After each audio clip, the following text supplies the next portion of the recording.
Counties. Today's hearing, we're going to examine data centers and what we need to consider as they proliferate across the Commonwealth and how they impact our communities and our consumers. So I want to thank my colleagues, my co-host, Senator Flynn, as well as Senator Malone and Hughes from Philadelphia. We've got some of our representatives here as well, Mullins and a number of others that are going to be joining us. For some opening remarks, I'm going to pass over to Senator Flynn. Thank you. Thank you, Mr. Chairman. First, I want to thank Senator Miller for bringing us together today and thank my colleagues from both the House and Senate who are here with us. I also want to thank our testifiers and everyone from the public who took time to follow this important discussion. Our focus today is on data centers, but the core of this conversation is about how Pennsylvania manages growth and prepares for the future. Data centers play an enormous role in the digital world we rely on every day. From healthcare to financial transactions to how we stay connected online. At the same time, they raise serious questions. These facilities use significant amounts of electricity and water, and they can affect local infrastructure. They bring long-term questions about land use, environmental impacts, and community costs. But there are also clear opportunities. Data centers can attract major private investment, generate new tax revenue, and strengthen the digital infrastructure that supports our economy. For Pennsylvania, the challenge is making sure the benefits are real and shared fairly, while the costs and risks are managed responsibly. I want to acknowledge the questions we received from the public ahead of today's hearing. Many residents raised concerns about water supplies, electricity rates, and the environmental impact of sitting facilities in forests and wetlands. Others question whether these projects would provide real jobs or whether communities are left to shoulder their costs. These are not small concerns, and they deserve to be part of this conversation. That is why today's hearing matters. Our responsibility is to hear from experts, gather facts, and examine both the opportunities and the risks before decisions are made. Whatever direction we take, it must align with Pennsylvania's long-term goals, economic, environmental, and community alike. I look forward to hearing from today's testifiers and continuing this important dialogue about what makes sense for Pennsylvania's future. Thank you. Thank you, Senator Flynn. So it's a priority for our caucus that as new innovations and economic opportunities arise in the Commonwealth, that we take into consideration the impact that they have on surrounding neighborhoods, local economies, and the environment. I want to kind of lay out today's structure. We have the first panel, the chairman of the PUC, DeFrank, will be joining us to kick us off. We've got a second panel for community impacts. Third is effective utilities in the grid. And then last, the economic considerations. So with that, I will kick it off to our chairman of the PUC, Chairman DeFrank, who is joining us on Zoom. Thank you. Good afternoon, Chairman Miller and members of the Senate Democratic Policy Committee. My name is Steve DeFrank, and I'm the chairman of the Pennsylvania Public Utility Commission. I appreciate the opportunity to testify in front of the committee today on this important topic of data centers. In your invitation to the Commission for this hearing, you elaborated on your intent to examine the opportunities and impacts on Pennsylvania communities arising from the construction of data centers here in the Commonwealth. I applaud you for leading this discussion. As members of the committee are well aware, data center proliferation is a central topic of interest among policymakers here in the Commonwealth and nationwide. The Commission has placed a targeted focus on this newly evolving commercial revolution, and we are glad to share our perspective on these issues along with summarizing actions taken at the PUC. Data center build-out, along with the policy conversations gravitating around it, have expanded significantly and quickly.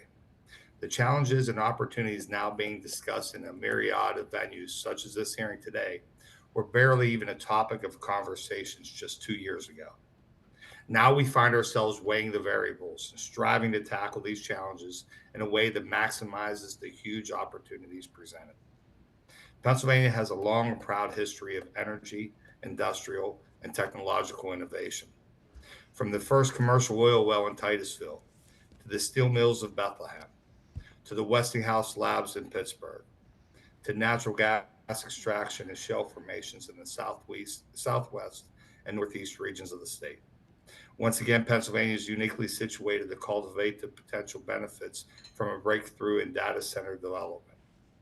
The Commonwealth is a major energy exporter with an abundance of excess electric generation capacity, including carbon-free energy from one of the nation's largest nuclear fleets. We have top-flight research universities and a highly educated workforce. Pennsylvania is centrally located, close to the major population centers of the Northeast, and to existing data hubs of Northern Virginia, New York, and Columbus, Ohio. Pennsylvania is also aggressively building out its communication systems, recently announcing an $800 million investment in broadband deployment using funds from the Infrastructure Investment and Jobs Act. And finally, the Commonwealth has an attractive tax climate for data centers. I highlighted the Commonwealth's unique position in my official testimony submitted at the Federal Energy Regulatory Commission, or FERC's technical conference held last November, related to data centers and their interconnection to the electricity grid. At that conference, I also noted the consequences of poorly planned economic development. Many Pennsylvanians know all too well the costs of poorly planned development.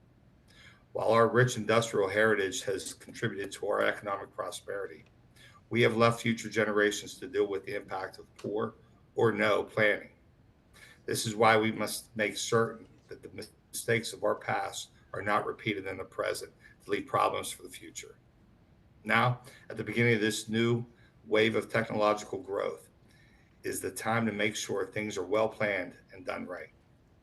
To that end, on April 14th, 2025, the Commission hosted an en banc hearing concerning interconnection and tariffs for large load customers. At that hearing, the Commission heard testimony from 10 participants representing electric utilities, data centers, and advocates.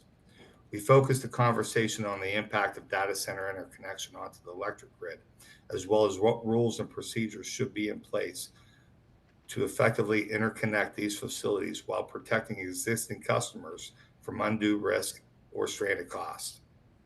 The Commission also received file comments from over 40 interested parties. We've carefully considered this input and are currently working on a proposed model tariff aimed to address characteristics such as appropriate megawatt size for tariff designations, financial security requirements, minimum contract terms, early termination fees, maximum interconnection studies times, load ramping, and best practices from other jurisdictions. It is my goal to have this proposal out for comment in the near future.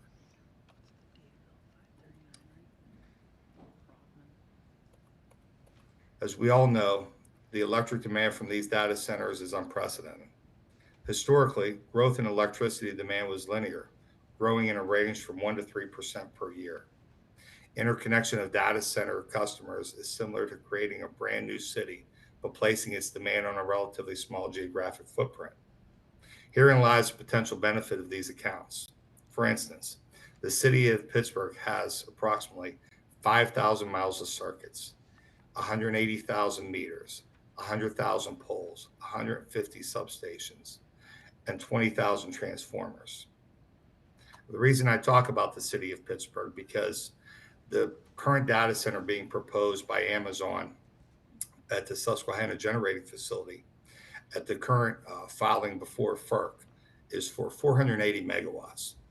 The city of Pittsburgh's load is 300 megawatts. So when you look at that infrastructure that's needed to serve the city of Pittsburgh and those 300 megawatts, you can serve more load with less infrastructure. A typical data center would have less than a few miles of circuits, 1 meter, a handful of poles, a substation, and a few transformers. As I said, this is significantly less infrastructure than a city, but the account is consuming a similar amount of electricity. The disparity in volume versus fixed cost offers the potential to reduce rates, particularly for transmission, among all ratepayers. In essence, data centers provide an opportunity to significantly increase the number of watts while minimally increasing the fixed costs, thereby spreading the fixed cost among a much larger volume of load and reducing the per unit cost of service for the utility. However, this will only be realized if prudent interconnection rules and policies are established and followed. The Commission is firmly committed to seeing this through. Finally, the impact of data centers on resource adequacy of the electric grid is top of mind. While the Commission does not regulate generation nor administer electric resource planning, we still have direct responsibility to foster reliable electric distribution service at affordable rates.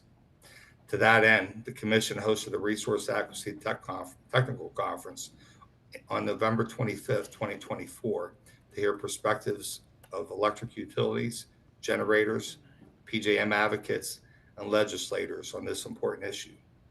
Following the conference, the Commission issued the en banc I discussed earlier, and also has worked with electric distribution companies to reform and refine their load projections. The Commission also maintains a strong advocacy voice for the Commonwealth in other venues. I serve as the Commission's board member of the Organization of PJM States, or OPSI. Whether through OPSI or individually as the Commission, the PUC monitors and participates in matters at PJM interconnection, the operator of PJM's electric grid, and in proceedings of FERC. Recently, PJM issued a critical issue fast path proposal to address the onrush of demand created by data centers and its impact on reliability and resource adequacy. The Commission and OPSI are currently reviewing the proposal and plan to actively engage in the deliberation process to ensure the viewpoints of the states are considered. Our goal is to ensure that grid reliability is maintained, and we will continue to advocate for effective market rules to ensure that. These are extraordinary times in the energy sector. The decisions we make in the next 5 to 7 years will impact us for the next 70 years.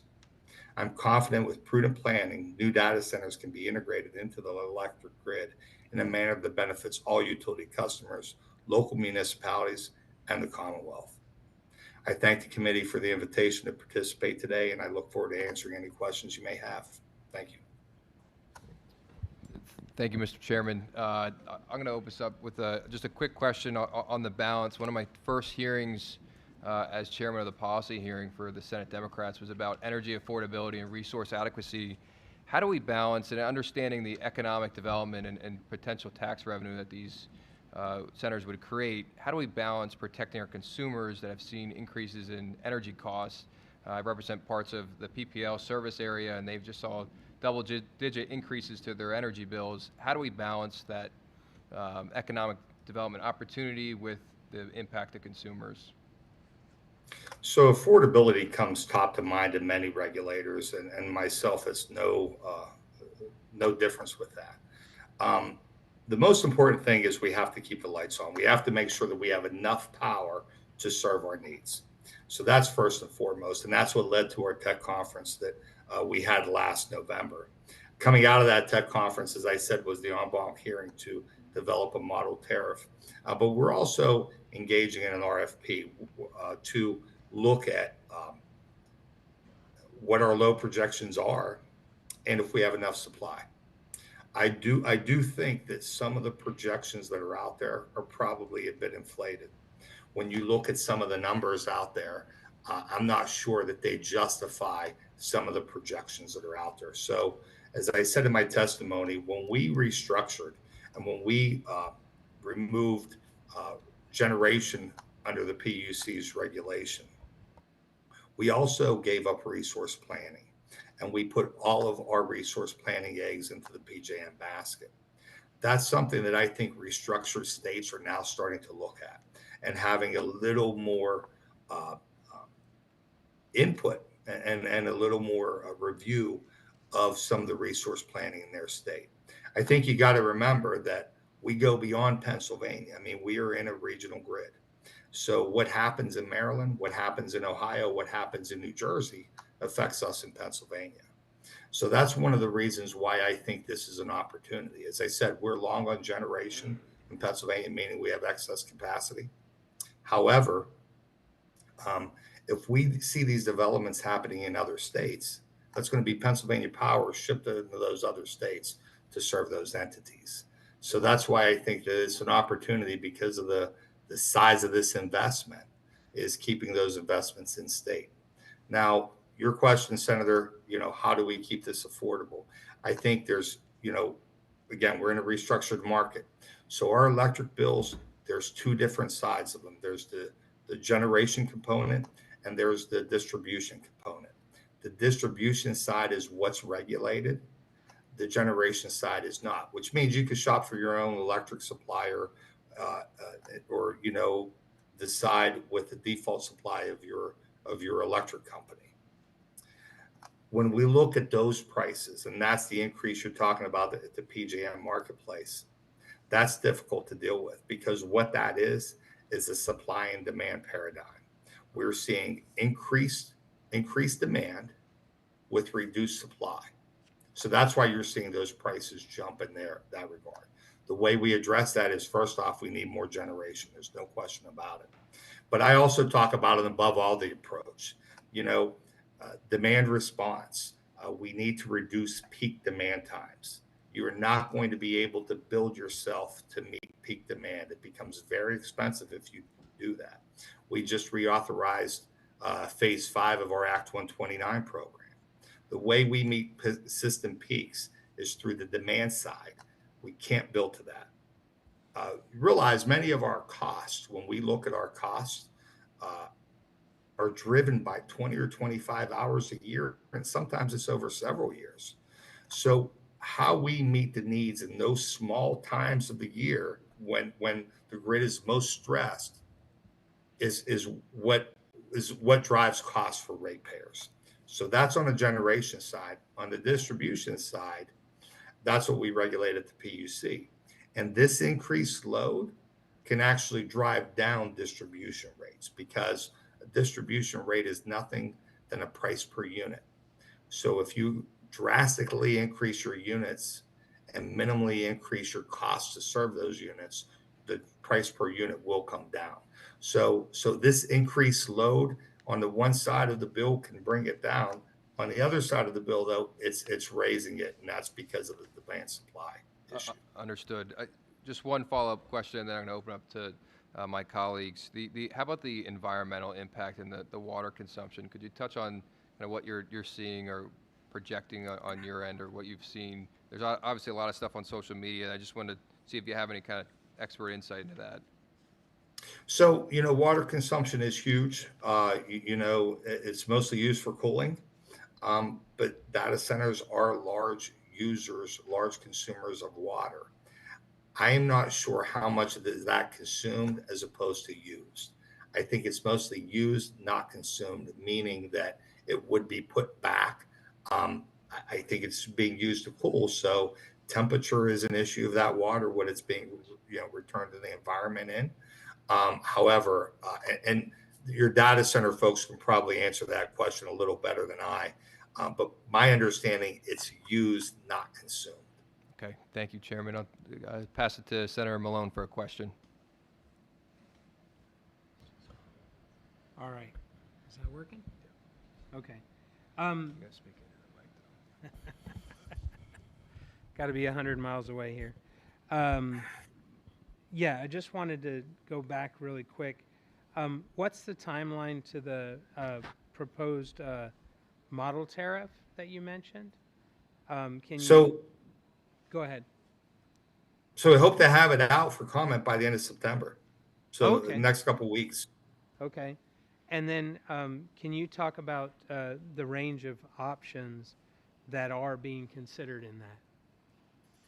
So I have not seen it. Staff is working on it. So one of the things that I've always espoused for is, again, making sure we're protecting our existing ratepayers from stranded costs. So how do you do that? You got to make sure the load's coming. As when we talk about development, I always talk about, this isn't a strip mall here. We're not talking about curb cuts and turning lanes. This is hundreds of millions of dollars of infrastructure required to serve these entities, mostly in transmission infrastructure. So we want to make sure that the ratepayer is insulated from that. One of the ideas I put out during the en banc hearing was what happens because when we're dealing with data centers, it's all about speed and market, how quickly we can get connected and up and running. So if the end user is willing to do a lot of the infrastructure build out on their own dime, at their own expense, we should espouse that. If we get people connected quicker and they're doing the build out, we're insulating the ratepayer then from potential stranded costs. So that's just one idea of how to insulate the ratepayer to make sure they're not paying for something that never comes to fruition. I grew up in southwestern Pennsylvania, Senator, and there are a ton of industrial parks, a ton of expensive fields, as I call them. They have tons of infrastructure in, and the businesses never came. And taxpayers paid for all that. We want to make sure we don't make that same mistake here. Yeah, understood. Thank you. I've seen that in real estate in Arizona.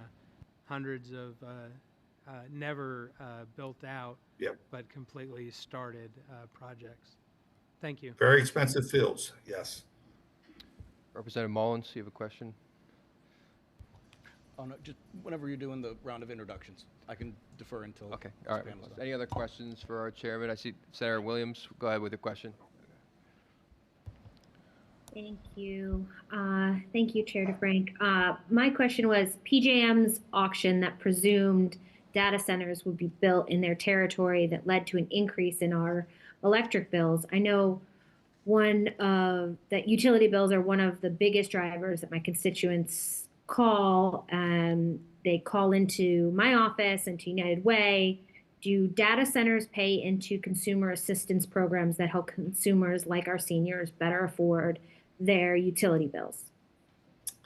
So consumer assistance programs are done by the EDC. So the answer is, like always, Senator, maybe. Okay, maybe. If so, you can have two types of configurations for a data center. You can have one that's located in front of the meter and one that's located behind the meter. So if it's in front of the meter, that means the local electric company is serving that entity. Okay, it's in front of the meter. If it's behind the meter, that means that it's typically co-located. It's attached to a generator. So the facility, Amazon facility, originally proposed at Susquehanna was a co-location arrangement where they were grabbing power directly off of the generator and serving the data center. A few months ago, they recently announced a deal with PPL where much of that load will be coming in front of the meter. And PPL can better answer this question. But again, the EDC is who provides money for CAP, for customer assistance programs. Some of those rates, if the facility was in front of the meter, would be going to those. If it's behind the meter, though, it's not even attached to the EDC.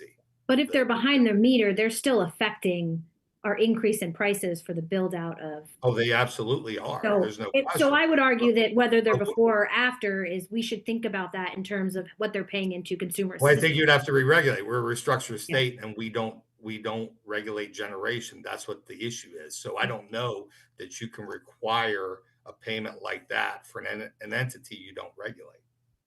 All right. Thank you. Something for us to look into. Appreciate it. Yeah. Any other questions for the chairman, Representative? Chairman DeFrank, Jim Haddock.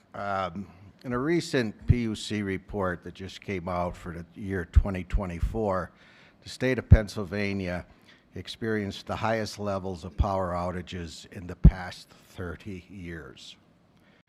PPL was that services was at 1.7 million customers, and right here in the Northeast is our main supplier, led that list with 74 outages. And 60% of those were to vegetation, trees being down, but that left 40% to equipment failures, or about 30 incidences. This extra demand with this boom to our power grid, in particular PPL's operation here in the Northeast, I guess my question is, what effect do we think that this increased power, if these were to come to fruition, be on our power grid? How reliable is our system currently and going forward with the possible increased demand, especially with these record number of outages here in Northeast Pennsylvania and the whole state?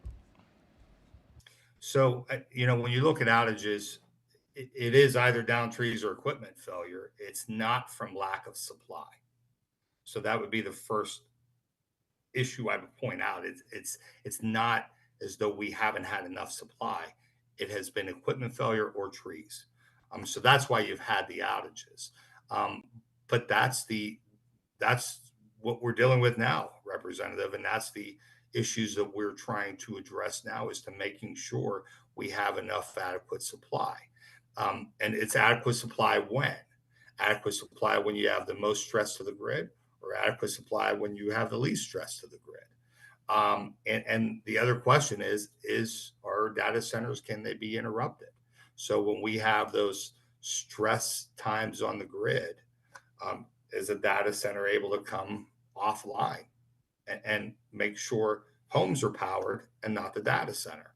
That was one of the things that we looked at on the en banc. And to going back to Senator Malone's question, that's something that our model tariff hopefully will be addressing is, can you be connected quicker if you're interrupted, if you're interruptible, if you're willing to come down? And it depends on the data center. I mean, when you look at some of our large data centers, so Google's or Amazon's, now Amazon will tell you they can't power down. Google will tell you they can. I think interconnecting data centers will hopefully allow you to bring a data center down at those stressful times of the grid. Also, with all of this development sparks innovation. And one of the things we're seeing now are software developers utilizing software to get the maximum out of a data center with the minimal amount of power used. The one thing I've always said is that while this is coming on, and because it's so proliferated, we're only going to become more efficient. We're not going to become less efficient. We're only going to become better. So that's the one point that I would point out, is that what a data center is using today in power, they will likely not be using 5 years from now. That data center is going to be more efficient because power is their number one cost. So they're going to any enterprise, private enterprise is going to try to control costs. So I think that's what's going to drive a lot of this is that. And then we have data centers that can't be interrupted. We're going to have to deal with those separately, though, particularly in those high stress times of the grid. No question about that. But again, we need new generation. We need increased generation. Then we have to maximize our infrastructure, whether it's transmission infrastructure or distribution infrastructure, to get the best bang for our buck. Look at it this way. The price of this commodity is increasing. Okay. So as that price increases, a project that may not have been economically feasible before, all of a sudden becomes feasible now because the price of the commodity is higher. So you're going to be seeing, as we're on the front end of these increased prices. As you're seeing these increased prices, you're going to see innovation come to respond to them. You have a quick follow-up, and then we got to let the chairman. Thank you. Yeah, interesting. You said twice that certain data centers cannot be powered down, Amazon being one of them. Why? Why can't they be, compared to Google that can be? I think it depends on, again, I'm not a data center person. I'm not representing them, but I think that it depends on what they're doing. I mean, we have data centers that are responsible for national security. I would assume that a data center that's responsible for national security probably can't be powered down. It depends what they're doing. If we're, I always say with Google, how long does a Google search take to come back? A half second, 3/4 of a second. Well, at times of stress on the grid, and Google's operating 6 data centers and they power down the 5 data centers or 4. Well, that Google search might take 4 seconds now. That's the trade-off we're doing to make sure lights stay on for residents. Well, thank you very much, Chairman. I know you have to run. I appreciate you joining us via Zoom this afternoon. With that, and I know we jumped right into it, I want to allow our representatives to do some intros as well. Representative Mullins, you want to kick us off with some intros, and we'll go down the row here. Thanks so much, Chairman Miller and Senator Flynn and all of my colleagues in the Senate and House for making it here today and for our opportunity to make this a bicameral opportunity. I'm Kyle Mullins. I'm a state representative from the 112th District that runs from Dunmore up to the Carbondale area, and in that footprint are where a number of data center sites have been proposed. So we've heard of the need for data centers to fuel our modern world, and I have also heard deep and repeated concerns and lingering questions from area residents, and family, and friends, many of which I share. That there are places for these centers and that there are places these centers simply don't belong. We must acknowledge the demands of our technological advancements that we are all contributing to, but we also must protect our communities. State law must include strict guidelines for the responsible placement and operation of data centers. There must be protections in place for our water supply and our power grid capacity. We must ensure that it is the hands of local labor that are engaged for these projects if they are approved. These centers should be required to adopt best practices when it comes to noise mitigation and water use. And there must be protections in place to ensure that no data center costs fall on electricity customers. A bill that was introduced by the House Democrats earlier this afternoon, House Bill 1834. So for these reasons, that's why I'm very proud to be working with these representatives in the House Democratic Caucus and the State Senate on a package of bills to accomplish these things and more. And I hope today's testimony can help guide that work, and that you'll forgive me as I leave for another conflict. I appreciate it. Thank you, Representative. Any other intros? Bridget? Okay, technology. Good evening. Thank you, everyone, for being here, and I'm very grateful for Senator Miller and Senator Flynn for hosting this. AI centers certainly deserve this kind of attention and thoughtfulness and the community's involvement. The agenda here tonight, in terms of the community impact, the effects on utilities and the grid, the economic considerations, we couldn't address these things more. Certainly, I'm always, as the nurse here, I'm always certainly committed to the safeguarding both the health of our communities and the integrity of our environment. So I'm grateful for these experts who are here to testify this evening, and I look forward to having a thoughtful conversation. Thank you. Thank you. State Representative Jim Haddock, serving the 118th District with serving both Luzerne and Lackawanna County, parts thereof. Glad for the policy of the Senate hearing coming in today. Thank you, Chairman Miller, and certainly thank you, Senator Flynn, for hosting this. Education's always a good thing for all of us. Thank you. Agreed. Any other intros? Representative Madden?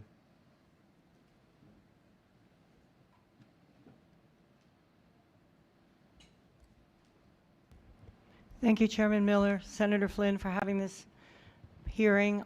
I'm Maureen Madden. I represent the 115th Legislative District in Monroe County in the Poconos. So whatever you all are doing in Lackawanna County, we are certainly interested as your neighbors in Monroe, and I'm just here to learn. So thank you. Thank you, Representative. Thank you very much, Senator Miller and Senator Flynn, for putting all this together. This is vital information. I know that it's on the minds of everyone. And those of us that are involved in government, we're always looking for a balance between cost and the kind of needs that everyone is required, especially When we look at utilities and we look at healthcare, those are life and death things. We must have that. And as a result, we got to try to find the right pathway. I represent the 121st District, which is the Wilkes-Barre area. And once again, thank everyone for coming out. Thank you, Senator Flynn. Thank you, Senator Miller. Okay, thank you very much. Senator Hughes? Let me thank my colleagues, Senator Miller and Senator Flynn, for convening this conversation. I'm State Senator Vincent Hughes from the 7th Senatorial District, which is portions of Philadelphia and Montgomery County. Also serve as the Democratic Chair of the Senate Appropriations Committee.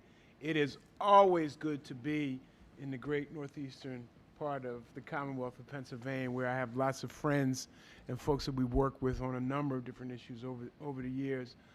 This is a very important conversation. We cannot allow this to slip through our fingers quickly.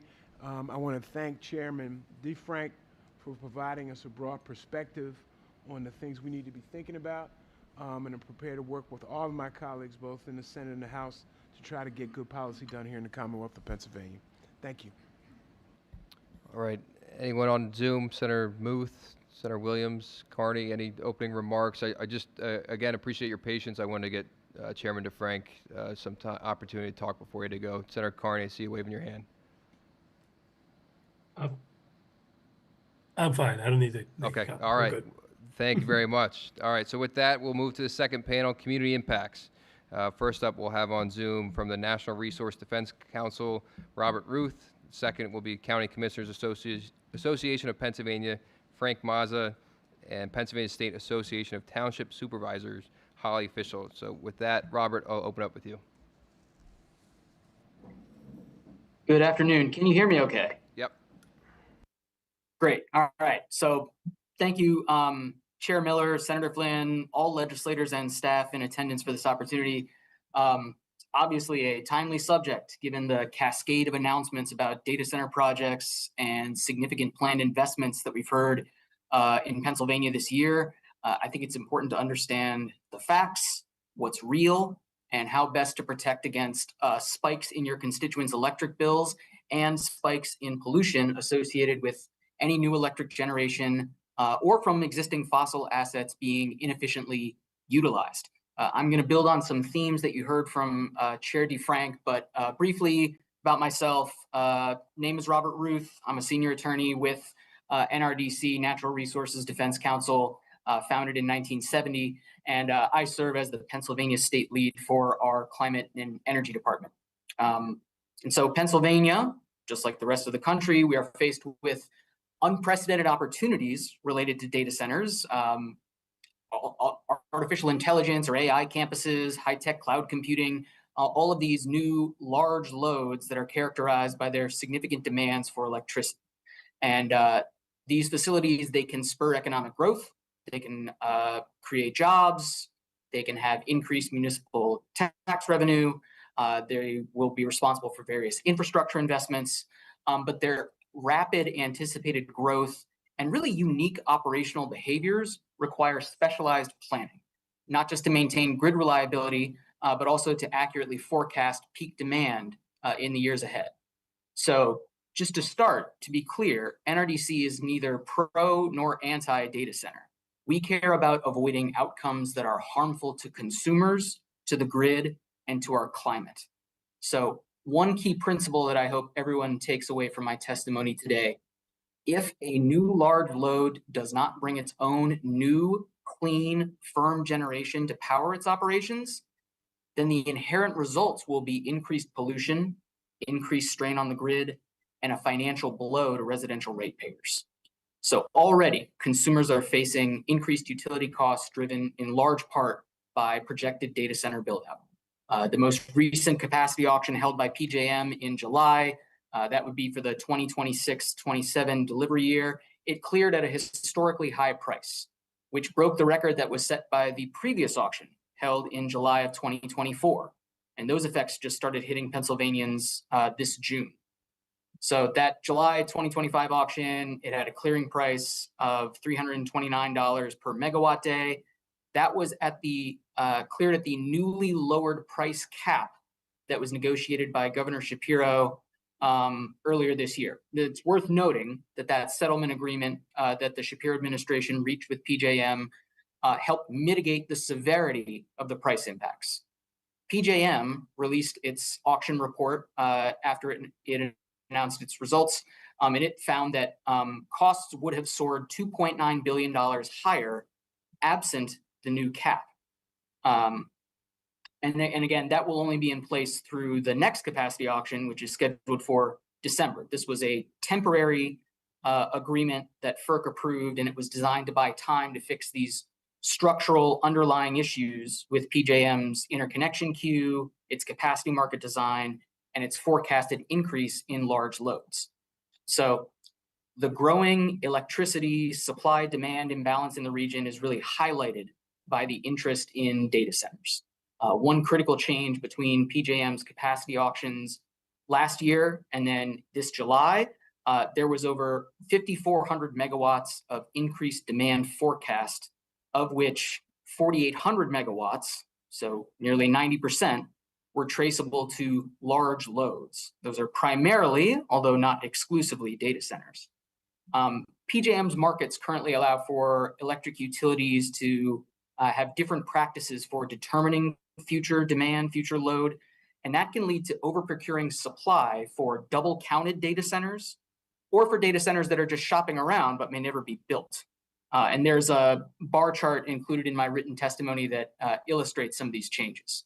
So accurate load forecasting is critical, and it's challenging. Forecasts for near and long-term demand growth at the national, regional, and utility territory specific level are made highly uncertain by speculative bids from prospective data center developers, really unpredictable market conditions for AI technologies that may affect their future uptake. And then, as you heard Chair DeFrank mention, there are these potential advancements in chip technology or model architectures, which could drastically reduce the energy requirements of AI over time. I included a link to an article in my testimony that that states that the uncertainty over data center demand means that we might be overestimating by a factor of 5 to 10 what is really going to be taking place over the next few years. And the variable nature of these load forecasts poses a great risk to all other customers. If actual demand falls short of projected forecasts, you could see infrastructure that is overbuilt, and that will strand other customers with those costs. On the other hand, if infrastructure is underbuilt and these large loads are brought online, that could create capacity shortfalls and threaten grid reliability.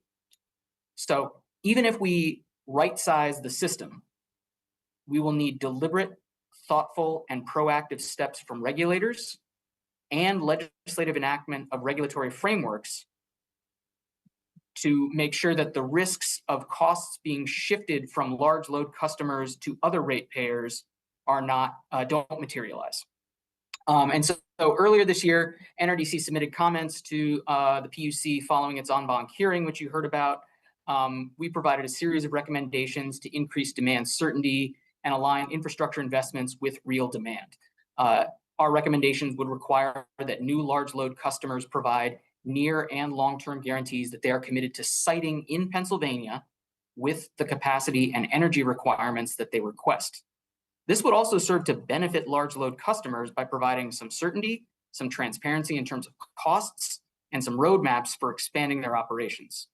And this is all included in my written testimony. I won't walk through it line by line, but these include, some of our recommendations include upfront financial and siting commitments, exit fees and resizing clauses, minimum load charges, and then requirements for load shedding and demand response. There are significant benefits to requiring large load customers maintaining flexibility and that they curtail their load with day-ahead notice. But in terms of participation in demand response programs for data centers and other industries with really high uptime, like microchip processing and battery manufacturing, their existing participation rates in DR programs is very low. Financial payments alone are not sufficient incentives. So requiring large load customers to respond to emergency load reduction events, that should be deemed necessary to maintain grid reliability and stability.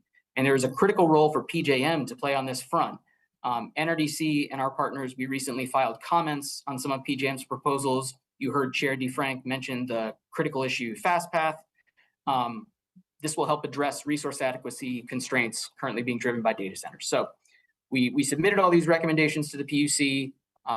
We also urge the Commission to direct utilities that adopt large load tariffs to propose a volumetric charge on new large load customers to contribute to universal service programs to support energy efficiency, demand response, and low-income payment programs such as LIHEAP here in the Commonwealth.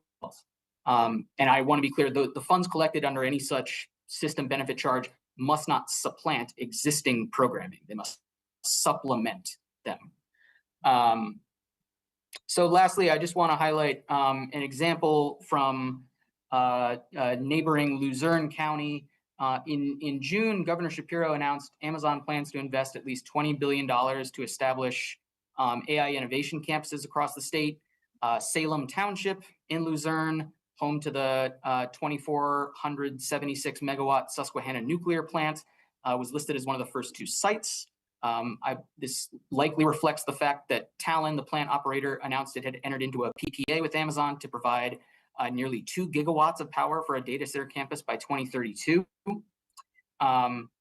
This agreement gives the appearance that Amazon will be powering its data center with zero emissions electricity, and technically it will be, but the net result would be an increase in emissions of carbon on our grid and increased pollution like NOx in the communities near gas plants that would come online to meet demand that was previously met by Susquehanna.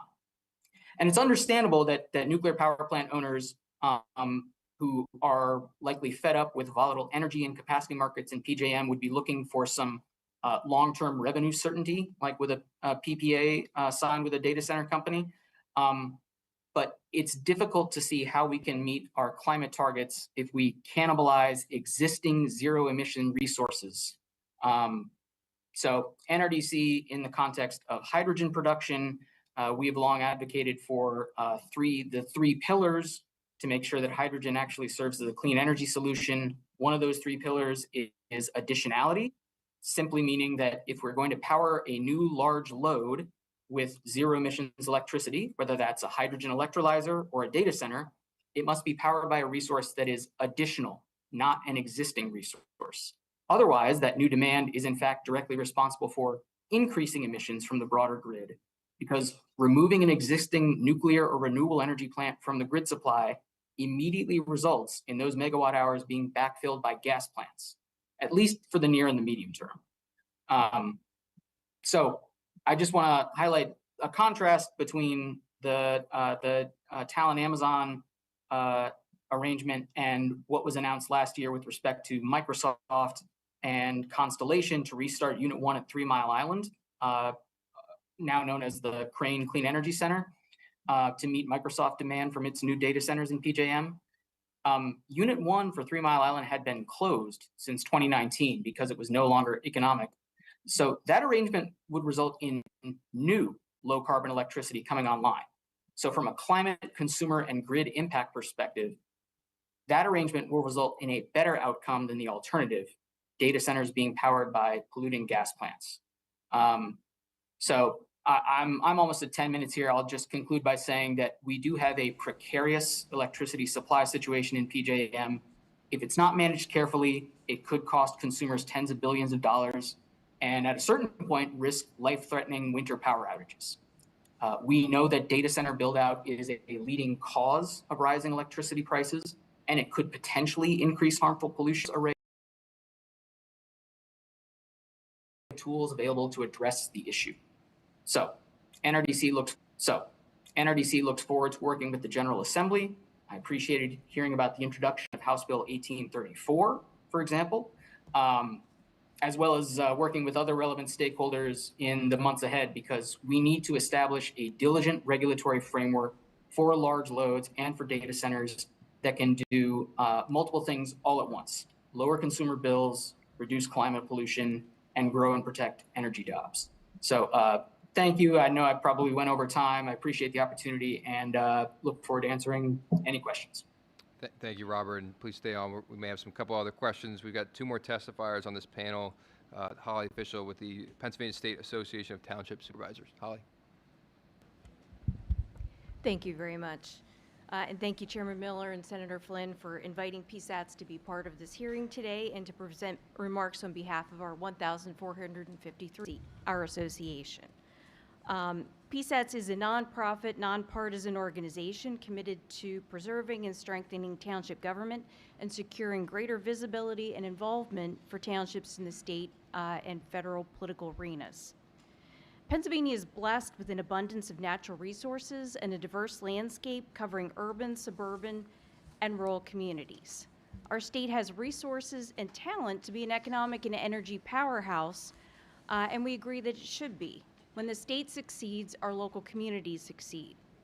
Local governments play a critical role in the planning and development of their municipalities as the elected officials closest to the people they represent and are uniquely positioned to oversee this process. Local government's role in land use decisions is meant to balance the wishes of residents with the wants of developers and to do it with an eye on safety and affordability. It is not a responsibility our members take lightly and is heavily governed by the Pennsylvania Municipalities Planning Code. If a municipality has zoning, they must plan for every use and follow timelines for plan approvals. Due to the recent explosive development in artificial intelligence, data centers have become a fast emerging land use, and township governments are at the forefront of this discussion. To prepare for this new industry, township officials have rolled up their sleeves and are updating land use ordinances with the input of their residents to determine the most appropriate locations for these facilities and to mitigate the negative impacts. Municipalities can plan for data centers, but like any allowable use, cannot stop them or keep them out. The MPC gives municipalities the authority to plan for growth in their communities through a comprehensive plan. The plan is enforced through zoning and subdivision and land development ordinances. Zoning directs where different uses may be placed within a municipality, while SALDOS provides standards for the infrastructure that will support development. If a municipality chooses not to zone, it cannot restrict where a particular use may be placed. Zoning does have to be comprehensive, and you can't do changes to a specific site to acquiesce to a developer's desires because it can generally be considered to be spot zoning. Municipalities must follow a strict public process when adopting new ordinances or amending existing ones, including legal notices, public hearings, and consideration and action at advertised public meetings with ample opportunity for public input. In addition, land use approval processes are strictly regulated by state law, and failure to follow and act within timeframes can result in deemed approvals. Faster isn't better if rights are trampled. To be clear, PSATs opposes any effort to preempt local control of land use decisions, as the retention of municipal control of planning, zoning, subdivision, and other land use decisions is critical to townships' ability to manage growth.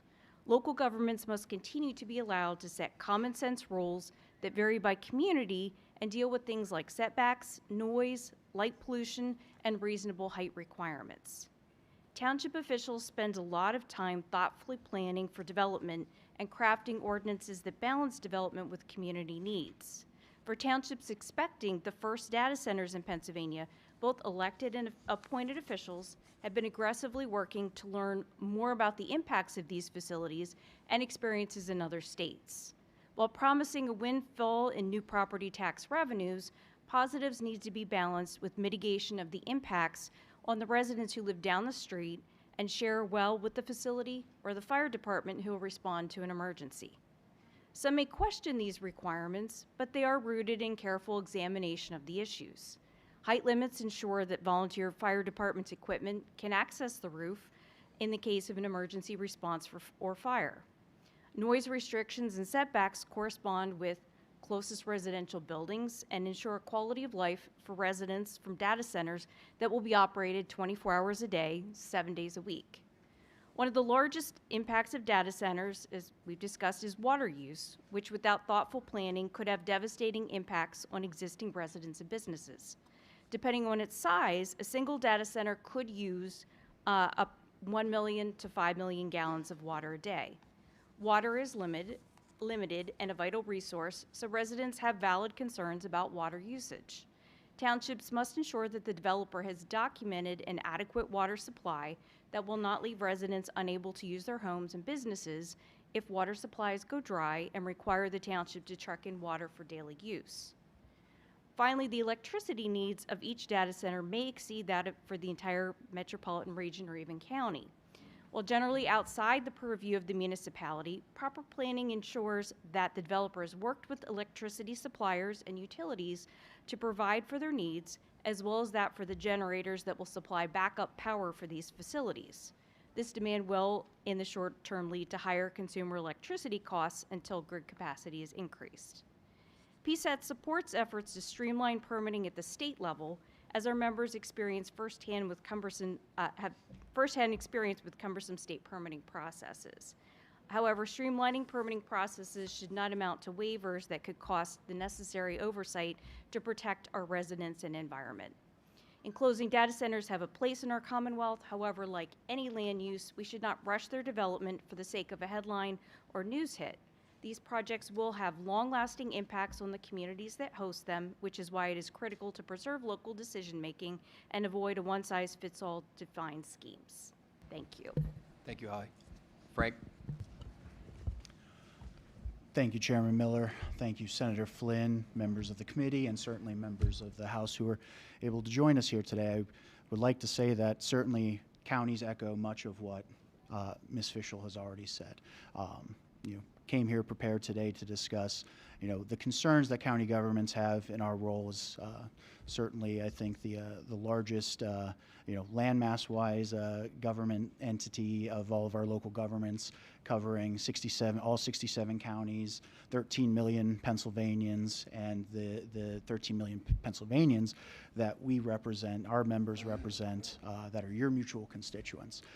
This is a topic that has been very much at the forefront of my county commissioners' minds. It's certainly a topic of conversation because they're hearing it out in the public every day. Local governments are the boots on the ground. They're the closest thing to our citizens from a government perspective. They're the folks who are, out at the supermarket, shopping every day, hearing about, what's going on in, Township X or Borough Y related to, this project or that project. So, we very much, as counties, have taken a significant interest in the conversation around AI data centers and the implications for local governments and local control. And with that, I have several remarks here that submitted earlier, so I'll try to pare down what I have for the sake of conciseness. And really just want to start by saying that this is a conversation that we hope to continue to have with the General Assembly, both the Senate, the House, the Shapiro administration, our local government stakeholders, industry partners, and our community stakeholders. For counties, we recognize that there's tremendous opportunities here with AI data centers, economically and otherwise. But at the same time, we understand that there's physical needs, physical infrastructure that has to be developed and built, but that at the end of the day, we need to continue to preserve the integrity of our communities and the role that local governments have, as Holly already noted, in the zoning and planning aspects of what we do. Because for counties, through the county planning departments, they play a critical role in coordinating development across their communities, through assisting municipalities with technical planning, land development, and the implementation of the municipal planning code, as we've already heard about. Counties, and I want to emphasize this, we are not taking a position or good, bad, right, wrong, or otherwise. We are simply here, and what I think our role in conversations going forward will be, is to encourage the General Assembly, Governor Shapiro, this administration, future administrations, to recognize the role that counties have in land use planning, the limited zoning authority that counties have, I will note, in balancing the environmental, infrastructure, public health and safety, economic development, and energy needs of our communities and our Commonwealth. Here in Pennsylvania, land use planning, as was already noted, is governed by the Municipal Planning Code. Pennsylvania has a tradition that places significant emphasis on land use controls at the municipal level, and the role that counties play in this responsibility is the development of what's called the County Comprehensive Plan. These plans are guidance documents. They do not have the force of law through ordinance or otherwise that our townships have through their zoning responsibilities. But they are guiding documents that advise county and municipal governing bodies. They provide useful reference to the local municipalities and promote general consistency amongst all of the local plans, because as the municipal code, planning code stipulates, local governments outside of the counties are also able to have comprehensive plans on the books, although counties are required to have them. And lastly, they offer direction for land use patterns that go beyond, of course, the municipal boundaries across counties, neighboring municipalities and the like. Noting that these comprehensive plans, they are required by counties to have them in place, and they are required to be updated every 10 years. And there's a number of stipulations in the planning code that they're required to identify. I've included them in my testimony, so I won't read them off one by one here. But those items, those points of emphasis are what our county planning commissions and planning offices use to prepare advisory guidelines that promote consistency with the county plan. These guidelines also foster uniformity in zoning terminology, common types of land use regulation. Again, it's not a controlling document. It doesn't have the same force as local municipal zoning ordinance would, but it does carry the weight of consistency across all of our municipalities and the issues that are important to from a regional basis, from a local basis. One other point of emphasis that we are, as counties, all have planning agencies. We are, also as part of a planning process, required to comment on, review local municipal plans, zoning and subdivision ordinances, proposals for land development, and that also includes subdivision plats and plans. So, for counties, I think the key takeaway is that if we were to have state legislation that were to, essentially supersede, weaken local control of our planning efforts, of our zoning efforts, it really would undermine the ability of counties and municipalities to anticipate, evaluate, and respond to the unique impacts that data centers are offering. We must be able to, as local governments, retain the ability to manage land use in ways that reflect the values and priorities of our communities. These county plans exist to protect the public interest in infrastructure, and data centers would have impacts that need careful consideration. And as we've heard already, there are stormwater control considerations, energy use, light, sight, and sound. Local governments, from counties down to the townships and boroughs, must do due diligence in assessing these impacts, regulating zoning, and development accordingly. And while zoning codes and permitting processes certainly need to be reviewed and updated to facilitate development, local governments must work collaboratively with industry partners, community stakeholders, and the like to achieve the best outcomes for residents. And so, for one other point of emphasis too I want to note is that not only from the planning and zoning perspective, counties also want to be mindful of the physical safety and emergency response considerations of these data centers. These facilities house significant amounts of information and technology. They could be targets for both physical security risks and cybersecurity risks. And while security itself is not under county control, counties often play a role in the emergency response for these large-scale events. So we certainly want to be mindful of that as we certainly continue the dialogue around data centers. And I'll end with this. Counties agree and certainly understand that data centers are going to be an integral part of the fabric of our technological world, and we certainly want to be mindful and welcoming of the advancements that these technologies and the world that we live in today will have to offer, especially as it relates to our economic development and our economic development drivers for this Commonwealth.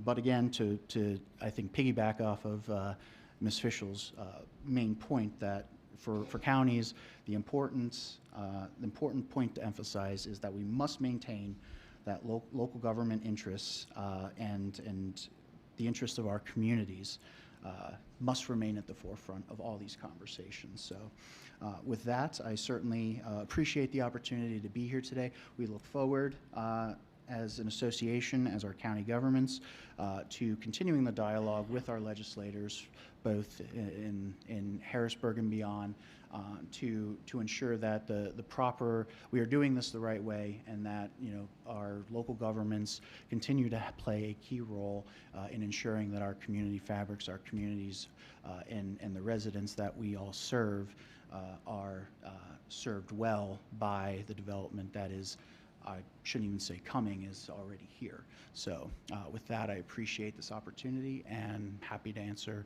any questions you have for me. Thank you, Frank. Senator Flynn, to open us up with questions. Thank you for your testimony, guys. This question is, I think, specifically for you. I'm sure you guys have seen the co-sponsorship memo and now the language on Senate Bill 939. Currently, as we sit, per law, county and municipal government has oversight over any permitting process in the Commonwealth. And you know, as you get these co-sponsorship memos, you see the same one that I see, Pennsylvania fast-track permitting, job creation and opportunity, economic opportunity zone looks great until you see the language, right? So how does any of your organizations feel about the current language in that bill and how that will proceed in the market in Pennsylvania if that's passed or run? So speaking directly to Senate Bill 939, the provisions, and I don't have the exact section committed to memory off the top of my head, but the provisions related to the local government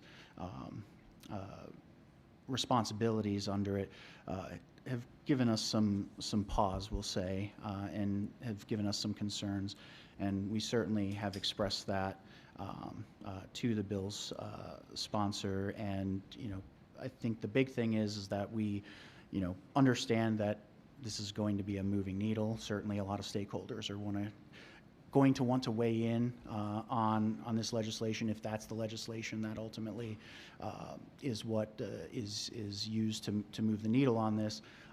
But those provisions, I think, are concerning to us, as it certainly could be seen and interpreted as preemption of local government authority by effectively restricting our abilities to be flexible when it comes to our zoning and our regulations that we have in place on a local basis. And I'll turn it over to Holly. I'm sure she has some thoughts on this as well.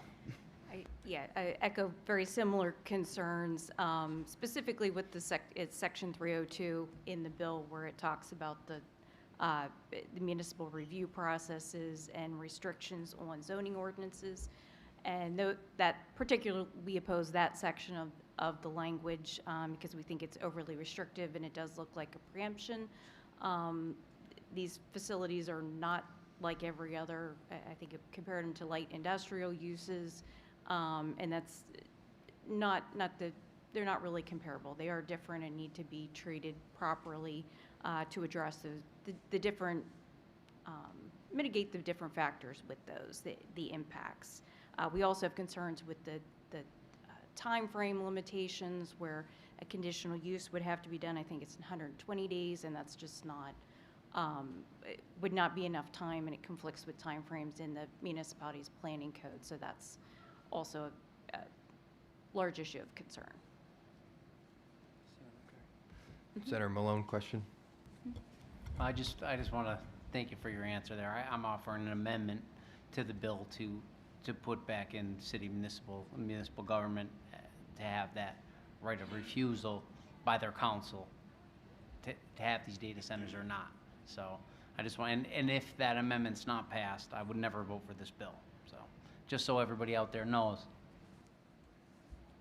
Thank you for the clarification, Senator Flynn. Senator Malone? Yeah, this is just for more public on the county 10-year plans. Are there regular monthly, quarterly reports of how well the county's overall is matching or meeting its plan? I don't know, Senator, that there are regular, I guess for lack of a better term, check-ins on progress and how things are coordinating. I know our planning departments at the county level across the state, and obviously every county is different. If you've seen one county, you've seen one county in Pennsylvania.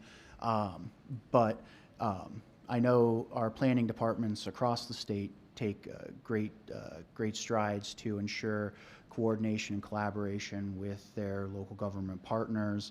I could tell you that I have seen, on the topic of data centers, a number of counties, I can't speak for all of them that may have done this, but several examples that I've seen already who have put out guiding documents, white papers on best practices that they believe would best align with their particular county's comprehensive plan, so that as municipalities are looking at their ordinances, they're developing their ordinances, they could look to that county document, not as they have to do it this way, but if you're going to want to line up with the county plan, this is how you would do it. So I think those collaborations are there. They're always happening. Not everywhere, but I certainly think they are. And I know that from the county level, our planning departments are doing everything they can to ensure that the local governments are coordinating as best they could. All right, thank you. Representative Haddock. Yeah, just a follow-up comment to Senator Flynn's amendment that he put in. I was glad to see the senator try to correct that problem. If it's unsuccessful, I'm going to tell you it will be offered in the House, because at 10 o'clock at night, a dear friend of mine called me. It just happens to be a supervisor, and his father's on the zoning board, and the two of them were on a call with me yelling about that provision. And as a former mayor, sometimes, but if there's a stopgap, if Senator Flynn's amendment doesn't get through, we plan to do it in the House. Thank you, Representative Kazarowski. Excuse me. Got it. Is Robert still with us, or did he go offline? He's still on. Is he here with us? Because I just wanted to ask him specifically. He had talked about the principle, key principle here to initialize, and it was that if new large load does not bring its own new clean, firm generation to power its operations, the inherent result will be increased pollution, increased strain on the grid, and financial blow to residential rate payers. So just give me an example of what does that mean? Is that the water generation to be responsible with that? Is that lessening usage at peak times? Is that the generator? Just if you could just kind of clarify that a little bit for me. Of course, Representative. Thank you for asking. So specifically, I was talking about the electricity supply to power the data center, and the effects that would happen if you were to power a new large load simply by taking an existing electric generator off of the grid, or to have it be serving a particular large load and no longer the regional grid or to residential customers. So my testimony focused exclusively on grid impacts, consumer impacts. There are others within NRDC who can speak to some of the water usage issues. And I know that there's, there's an article I can send you about an initiative from Google about how to recycle wastewater in their data centers. But my testimony, that was, and that principle that I want everyone to walk away from this with is, if you are willing to, if a utility is going to allow a large load like a data center to interconnect, it is in everyone's best interest, including the data center itself, to have its own new clean electric supply brought alongside with it. Okay, thank you very much for clarifying. Yeah. Thank you, Representative. Thank you for the question. Representative. Thank you very much for your testimony. This is exciting. This is new. This is going to be something incredible. I think everyone is excited about that. But it's complicated. It's very complicated. As we listen to the testifiers, I give them a great deal of credit, but I need a new dictionary. I have to get out my phone and ask some questions to my phone. What I'm leading up to is I'm looking for balance. Okay, we have new technology. We want to improve the lives of our American citizens, but it also has to be affordable. And it's indication that these facilities may cause harm to our regular customers, may not have the energy that they need because of the consumption of these large facilities. Because this is so complicated, Frank, you touched on this, guiding principles. I'd like to see all those professionals that are the experts in this field to put forward a potential plan for each particular county based upon the county's needs, based upon the dangers involved, the positives and negatives, and make it so that it's simplified enough so all of us can understand it. There's no way that we as regular consumers, we don't think about what the gas company does. We get our bill, we pay our bill, we turn up our thermometer, we reduce our thermometer. When we can't afford it, we wear sweaters and reduce that thermometer, whatever. And right now, what I'm concerned about is the cost of the energy has increased so dramatically. I made a call to the PSC in December of '23. I said, what happened? The heating bills went up 50%. It was amazing. Okay, it's a cold winter. They're still up. Okay, now, my point to you is, it appears that they could even be going up higher because of certain circumstances. So as a person who's honored to serve, and we have to find the balance between the investors, the companies, and the people that we represent, I'm looking for some solid suggestions, some solid examples that are understandable so that everyone can understand and we can do the right thing in the end. Okay? Now, nothing is perfect in life, but we need those examples. I'm asking you that from the standpoint of the former teacher that I was. I need that visual example. I need that auditory example because, again, this is very complicated, very complex, and I'm looking forward to working with all of you on all aspects of this thing, but I'm asking for that guidance. Okay? Thank you. Thank you, Representative. With that, that concludes our second panel. We'll now bring up our third panel, Effect on Utilities and the Grid. We have folks from Pennsylvania American Water, also the Energy Association of PA, and PPL Electric Utilities as well.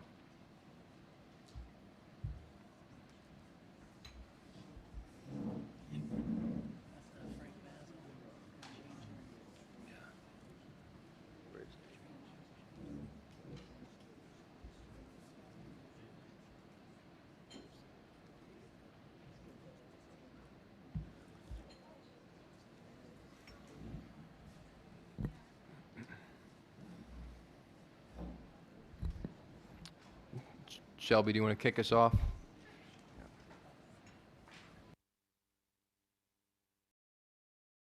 Sorry. Good afternoon, Chairman Miller, Senator Flynn, and members of the Senate Democratic Policy Committee. Thank you for the opportunity to testify on behalf of PPL Electric Utilities on the emergence of data centers in Pennsylvania.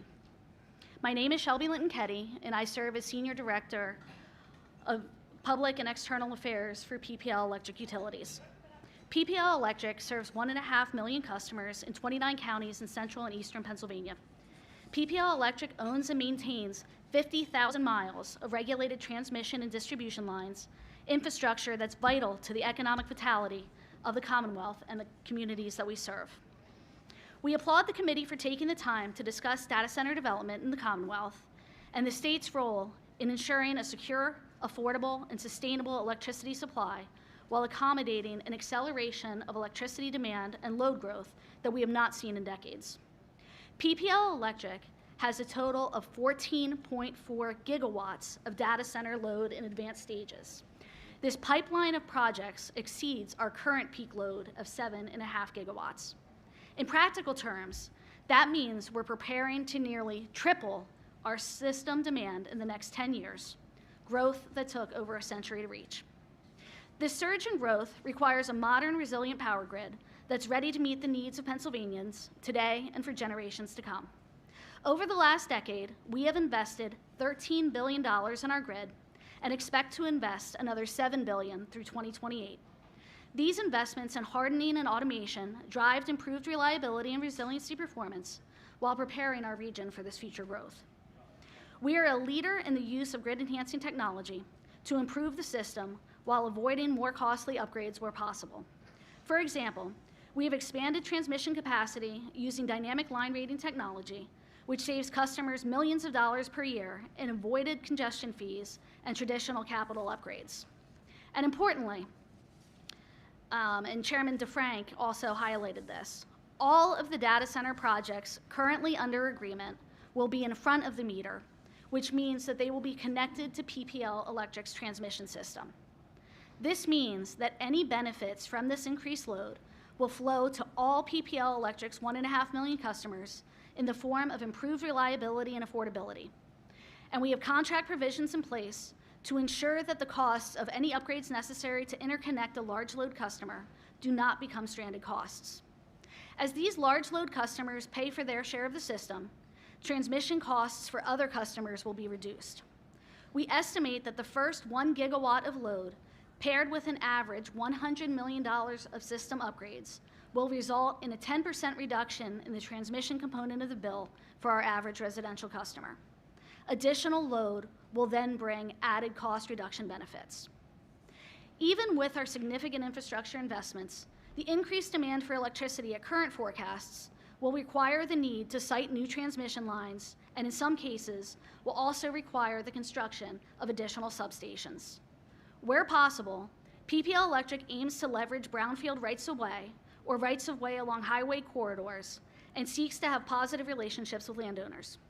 We have successfully answered questions and educated customers, counties, and legislators on project need and impact through open houses and communities where a new or expanded transmission line is proposed.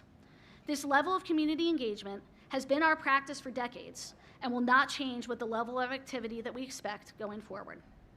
Our 1,400 employees live, work, and volunteer in our communities. It's important to us to minimize the impact of our work as much as possible and to be a good corporate citizen. As facilities require massive amount of reliable electricity, data center siting is heavily influenced by power grid considerations. Not surprisingly, data center operators are prioritizing locations with access to reliable power sources.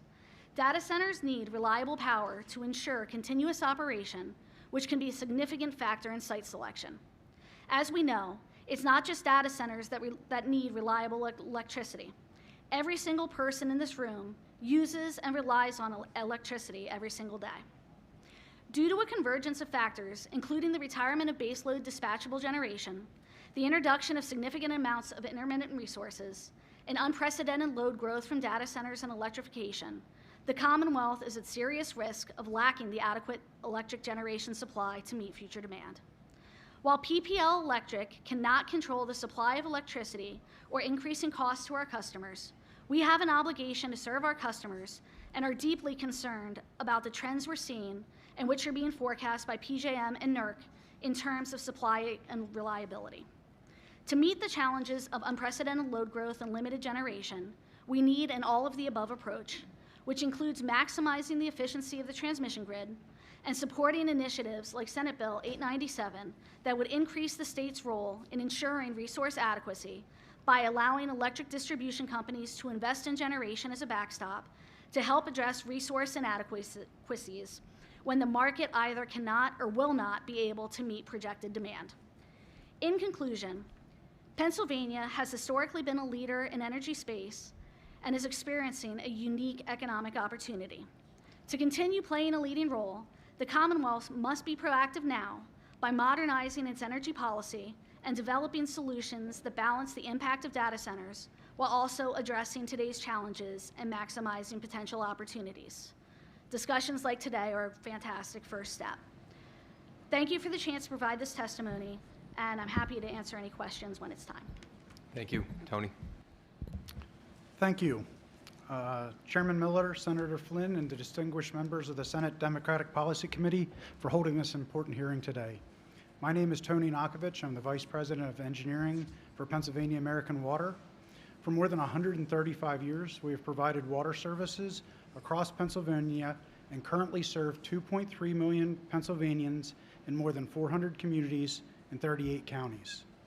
We are proud to serve as the Commonwealth's largest water and wastewater utility, and we value our relationship with the General Assembly and are grateful for the invitation to provide our perspective on the emergence of data centers across the Commonwealth, but particularly here in the Northeast Pennsylvania.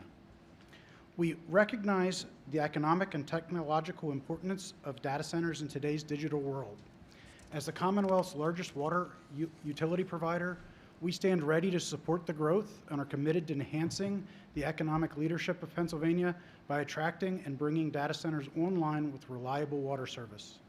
We are familiar with the operational challenges data center water demands present, particularly in terms of seasonal water demand fluctuations, distribution system impacts, and water quality management.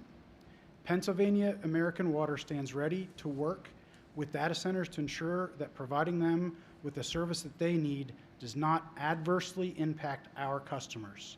I want to say that again, does not adversely impact our customers. Pennsylvania American Water also encourages open dialogue between water and electric utilities, interstate water commissions, local communities impacted by data centers. This communication will lead to sound policy that considers the need and concerns of all that are impacted by data center creation. The communications should begin in the development stage, go through construction, and continue through operations. There are three main topics that I'm going to discuss today: the seasonal water demand fluctuations, distribution system impacts, and water quality management. I will start with data center water consumption and how it relates to our seasonal water demands. Data center water demand can vary significantly depending on the approach they need for cooling their systems. But many data centers depend on water and require substantial amounts of it to cool their servers and other equipment. In the past, cooling was primarily completed through consumed water that was called evaporative cooling. Technology is rapidly changing, and that is becoming a thing of the past. Now they're moving to more use of the water rather than consumption of the water for their cooling. Water cooling is favored because it is very heat efficient, dissipation, and is an effective way to cool the data centers. Data centers may also use air cooling or hybrid cooling, which requires substantially less water. Data centers that use water cooling require water year-round, but they need even more water in the summer months. The summer is when we experience our peak demands for residential and non-residential customers. People fill their swimming pools, they water their yards, their gardens, and even their children play in their sprinklers. Data centers will further increase our summer peaks, requiring water providers like Pennsylvania American Water to construct facilities to satisfy these peaks. To provide perspective on the water data centers may use in the summer months, an average-sized water-cooled data center can use up to 3 million gallons of water in July. That may only be for a few days, maybe 10 at max. That same data center may only use 800 gallons of water during the winter months in January. This makes for a real large discrepancy between the water usage. When we look at what the average usage is over a year, it may only be 100,000 gallons a day on average. Very significant variation in the water use pattern. These extreme demand swings present potential challenges to system design and operation, but the right regulatory construct and deal structure enables water utilities like Pennsylvania American Water to support the development of this important industry.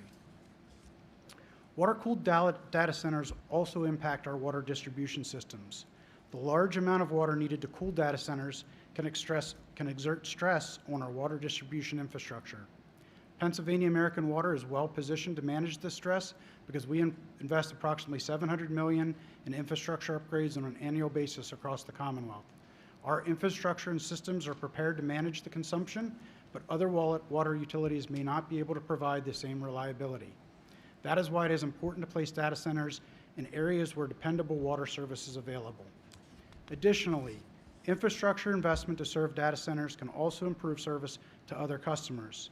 These investments may include increasing main sizes, improving pumping or storage capacity, and even PFAS mitigation that benefits all customers. Pennsylvania American Water strives to be a solution provider by collaborating with developers of data centers to ensure the proper infrastructure upgrades are performed. Data centers should pay the costs associated with this development and infrastructure upgrades necessary to serve them, so our customers do not foot the bill for the investments that they do not benefit from. We want to be a cooperative partner when it comes to development of data centers, but balance and fairness to our existing customers must also be considered. Lastly, infrastructure to serve water-cooled data centers must be managed to ensure it does not adversely impact water quality. At Pennsylvania American Water, we prioritize ensuring water quality standards are met and maintained for the delivery of the high volume flow of data centers.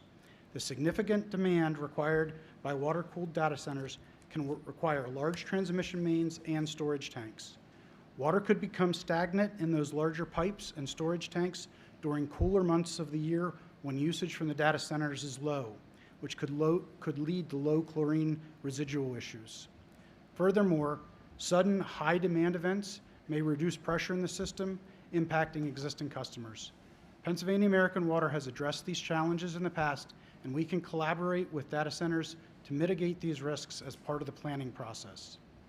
In conclusion, data centers provide substantial economic and technological benefits in an era where AI is growing fast.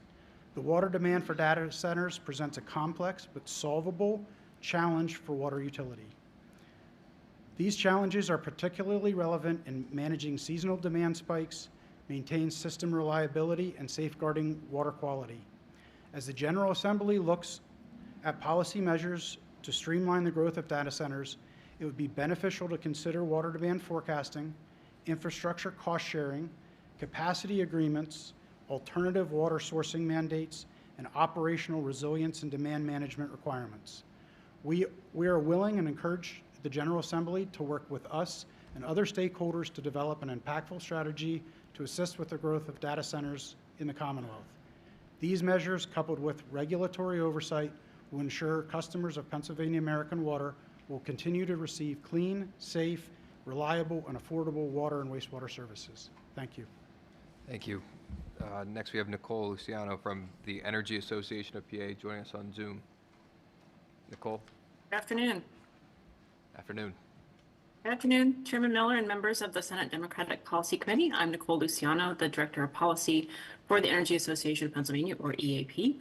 We're a trade association representing the electric and natural gas distribution utilities that operate across Pennsylvania. Thank you for this opportunity to address the critical intersection of data center development and Pennsylvania's energy future. Today, I'm going to address three interconnected challenges: the unprecedented scale of data center growth, the resulting strain on the electric grid, and the comprehensive policy solutions needed to capture these economic opportunities while ensuring reliable, affordable electricity for all Pennsylvanians. A lot of what I'll say here this afternoon is going to echo what PPL shared and also what Chairman DeFrank shared at the top of the hearing here. EAP wishes to commend the Public Utility Commission for initiating various hearings earlier this year to gather information on this issue from all stakeholders, including those here today, as well as engagement from the General Assembly like this hearing to take proactive steps to prepare the Commonwealth. Pennsylvania is experiencing extraordinary data center growth, as all the testifiers have reported here today. At the July 2025 Pennsylvania Energy and Innovation Summit alone, $90 billion in data center and energy investments were pledged, with demand projected to double or triple by 2028. That's only 3 years from now. In PPL service territory alone, energy demand projections jumped from flat growth to a prediction of over 70% growth by 2031. At the Commission's en banc hearing earlier this year, the electric distribution companies reported interconnection requests that would either add capacity equal to 30% of their current system peak load from a single facility, would increase overall peak demand by 40% from advanced projects alone, or in some cases, double entire system peak demand. These are not traditional industrial loads. Data centers operate 24/7 with minimal seasonal variation and require transmission scale capacity levels that fundamentally change how we plan and operate the electric grid. This creates a resource adequacy challenge. The unprecedented demand growth is occurring precisely when our wholesale energy markets are under stress, as demand is outpacing the rate at which new dispatchable generation is coming online. Recent PJM capacity auction results tell this story clearly. Capacity costs, which are what we pay power plant owners to make generation available when we need it, jumped from $2.2 billion to $16.1 billion over the past two auctions. That's a 632% increase that Pennsylvania families and businesses will ultimately pay in their electric bills. This dramatic price increase signals that our regional electric market is struggling to maintain adequate supply to meet current demand, let alone the projected growth from data centers and other economic development. Forecasted growth from data centers is part of a broader resource adequacy challenge facing Pennsylvania. Our state, like many others, is experiencing unprecedented electric demand growth from electrification and energy-intensive industries, while existing market structures struggle to ensure adequate supply. So EAP has identified seven critical areas requiring immediate attention to ensure our energy security. First, and we've recommended this to the Commission in its various proceedings, is that they should complete a focused assessment of resource adequacy to evaluate the current projected generation resources against short, medium, and long-term demand growth, including supporting transmission infrastructure, which I think the Chairman reported that they are actively doing. Second, we must enhance procurement options in Pennsylvania, including long-term contract flexibility to support affordable, reliable, and sustainable supply for Pennsylvania customers. Third, if adequate supply gaps are identified, the Utility Commission should have the authority to consider regulated utility investment in generation as a reliability backstop when competitive markets fail to deliver. Fourth, we should explore state policy options to retain existing baseload generation and facilitate new dispatchable generation development. Fifth, we need to modernize policies ensuring all users equitably share grid maintenance costs while streamlining permitting processes for critical infrastructure. Sixth, we should authorize policies supporting grid optimization and advanced technology deployment for better resource integration. And finally, we must explore enhanced energy efficiency and demand response programs. For data centers specifically, EAP recommends a balanced approach grounded in four main principles. First is accurate impact assessment. All regulatory frameworks must evaluate the actual system impacts of each data center project rather than relying on models designed for traditional industrial loads like manufacturing. There must be flexible implementation given the diverse characteristics of data center customers, from AI facilities to cloud storage. Our approach must remain adaptable. We should leverage existing expertise. Rather than creating new bureaucratic layers that delay critical data center projects, we should build on established utility relationships and coordinate effectively with federal regulatory frameworks. And finally, we must maintain cost causation with system benefit recognition. Data center customers should pay for the incremental grid costs they create while receiving credit for legitimate system benefits they provide. This balanced approach protects ratepayers from inappropriate subsidization while maintaining fair treatment that supports economic development. Pennsylvania's electric utilities have the privilege and legal obligation to serve every customer. While they do not own generation, when the lights go out or prices spike, customers contact them, not regional grid operators or power plant owners. Many large load interconnection issues involve both state and federal jurisdiction. The Federal Energy Regulatory Commission, or FERC, oversees transmission facilities and wholesale markets, while the Pennsylvania Public Utility Commission regulates distribution level service. All stakeholders, state and federal policymakers, utilities, regulators, regional grid operators must work together to ensure coordinated approaches that recognize these overlapping jurisdictions.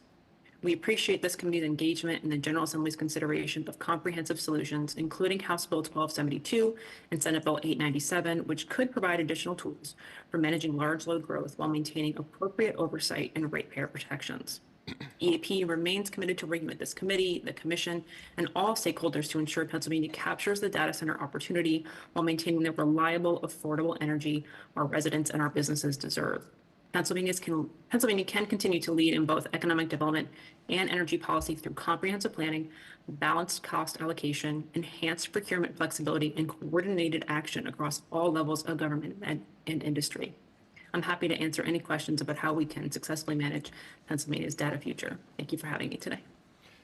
Thank you, and I'll kick us off with the questions. Tony, question on the capacity agreements that you mentioned for the water consumption. Have you seen any of those agreements actually get done within the Commonwealth of Pennsylvania for data centers that are currently proposed?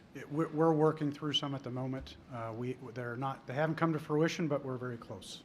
And is that a requirement in other states, or is that just something that's state by state, local negotiations for those agreements? Local negotiations. Okay. All right. Thank you very much. I'll open it to any other questions from my colleagues. Representative Madden. Thank you, and thank you for your testimony.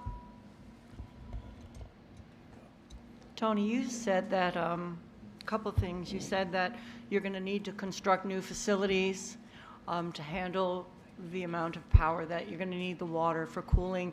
And you also said that you are going to make sure that, that it's balanced and it's fair and that we don't pass these costs on to customers. I'm a Pennsylvania American Water customer, and when I moved here 20 years ago, my water bill was like $72 to $75. Last month's was $245. I'm wondering how you're going to do that, because I know my constituents and myself, we can't pay another dollar for water, either coming in or going out. So I'd really like to know how you're going to go about constructing these facilities and handling this cooling that, power that the water needs without raising our rates. Yeah, thank you for the question. The way we're going to do that is we're going to work with the data center developers to have them put the money in upfront to have those improvements completed. We would not be putting those on the backs of our customers. It would be part of the agreement that we would have with the developer itself, that if they want the water at a particular location, they would need to pay for those upgrades so that we could get the water to them. And in some cases, those improvements are actually going to provide benefits to our existing customers, but yet that's still going to be borne by the data center developer themselves. Representative Brzezinski. Thank you very much, Senator. Thank you all for your testimony again, trying to understand it all. Okay, and there were some alarming numbers that were just reported. For example, the resource adequacy challenge jumped from 2.2 billion to 16.1 billion over the past two auctions, 632% increase.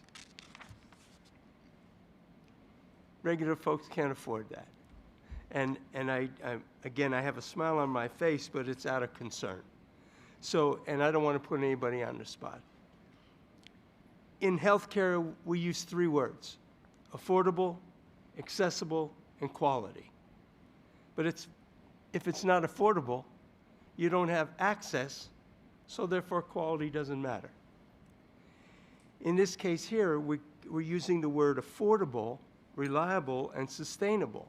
And as Representative Madden just pointed out, the cost of our utilities have already dramatically gone up.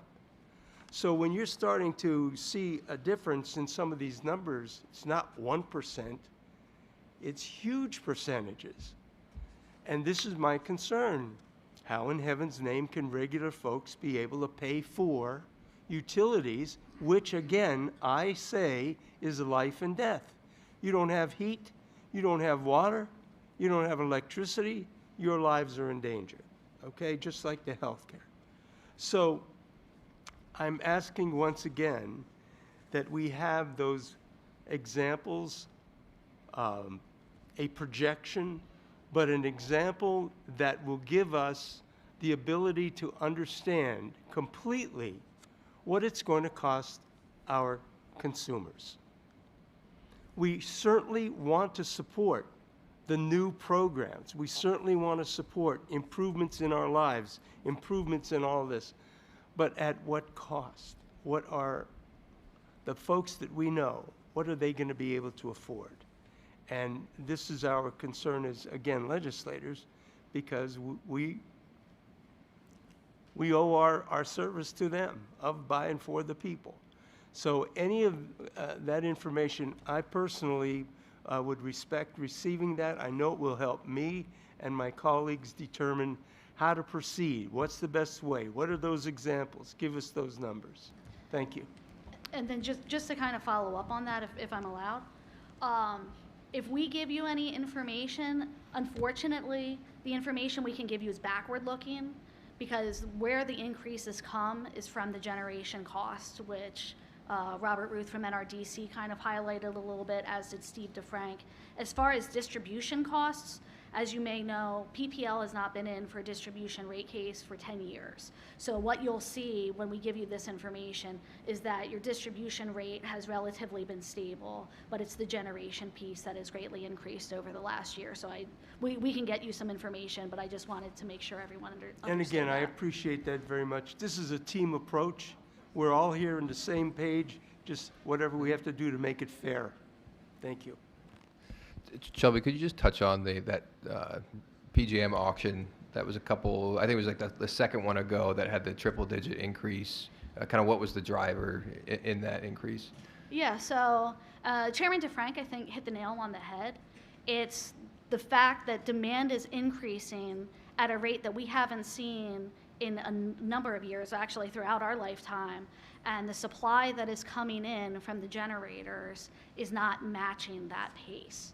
So, I mean, essentially, and this is one of the reasons why PPL is so supportive of Senate Bill 897, is because right now, the generation portion of the bill, as you know, is unregulated, which means we don't have any ability to regulate that price. But the other thing that distinguishes the market from regulated electric utilities is that they don't have an obligation to serve. So if you look at one of our sister companies, for example, in Kentucky, they are not in PJM and they are vertically integrated. So they are not having the same supply issues that we are having, because as supply is coming onto their system, they go to their state public service commission with a plan. So either gas, batteries, solar, or a mixture, and the state public service commission, helps determine what do you need. Here, because we gave up that opportunity, if the market, as it's doing right now, isn't showing up, and we as Pennsylvanians don't do something to get that power back, like literally, then we are without options other than sitting by, letting the prices go up, and possibly not having enough power. Thank you very much. Representative, go ahead. And I commend, one of the nicest things I heard today, or the best things I heard today, was when Pennsylvania American Water said that you were going to bill the data centers for the infrastructure that had to go out. I think that's one of the biggest fears out there with the consumer. And unfortunately, where we hear it more is the water part is the electric part. So this is over to Shelby. Shelby, you said they're building where there's power, but that's, at large sense, that might be right, but they're not building where there's some of these high transmission lines. And I know in Luzerne County, you just had a heated public meeting a few weeks ago, people worrying about their landscapes and these large transmission lines that have to be constructed. Is PPL passing those directly to the data centers that's requesting this? Because every data center I've met with said, oh, I only need this much line run, I only need this much line run. Who's footing that cost? Is it PPL? Is it the data center? Or is this possibly going to be pushed back on our Pennsylvania consumers?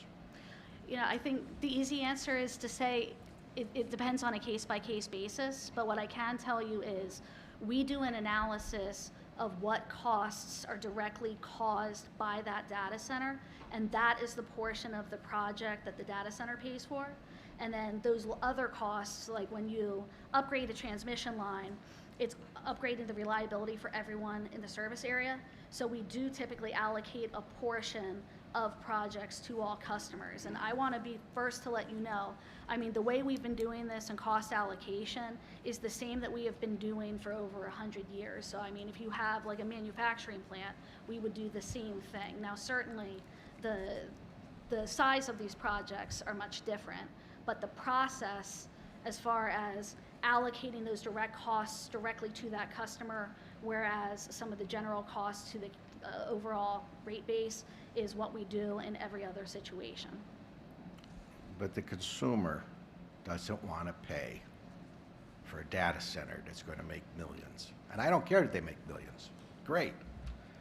But the cost of doing business should be put on them, not on the consumers of Pennsylvania. If we have to regulate that through legislation, I'm certainly willing to take that challenge up. I guess I'm going to ask Tony over at Pennsylvania American Water, are you thinking if you have to run a water line direct, because I know in my mayor days, if we were putting a gas line and you wanted a gas line, our gas company said you pay for it. The one person's asking, you pay to run the line, then other people get residual benefits. That's kind of the way we operate. So from what I heard, I think you were taking a different approach where you would put it all on them, or is there going to be shared cost to the consumer? No, there's no shared cost with the consumer. We develop what the cost is to be able to provide the water to the facility, and we then put that forth to the developer, and that's what we're expecting for them to and see, I put thank in you up front. Again, in interest of time, thank you. But I think PPL ought to start thinking, and if we have to regulate it, we will, or I will try. This should not be borne by the customers. The regular consumer should not pay for these high use. And the other question I have then in interest, I know myself in my business, I pay a higher rate for my electric on a business I own versus my residential. When there's such high volume, what kind of rate are they getting?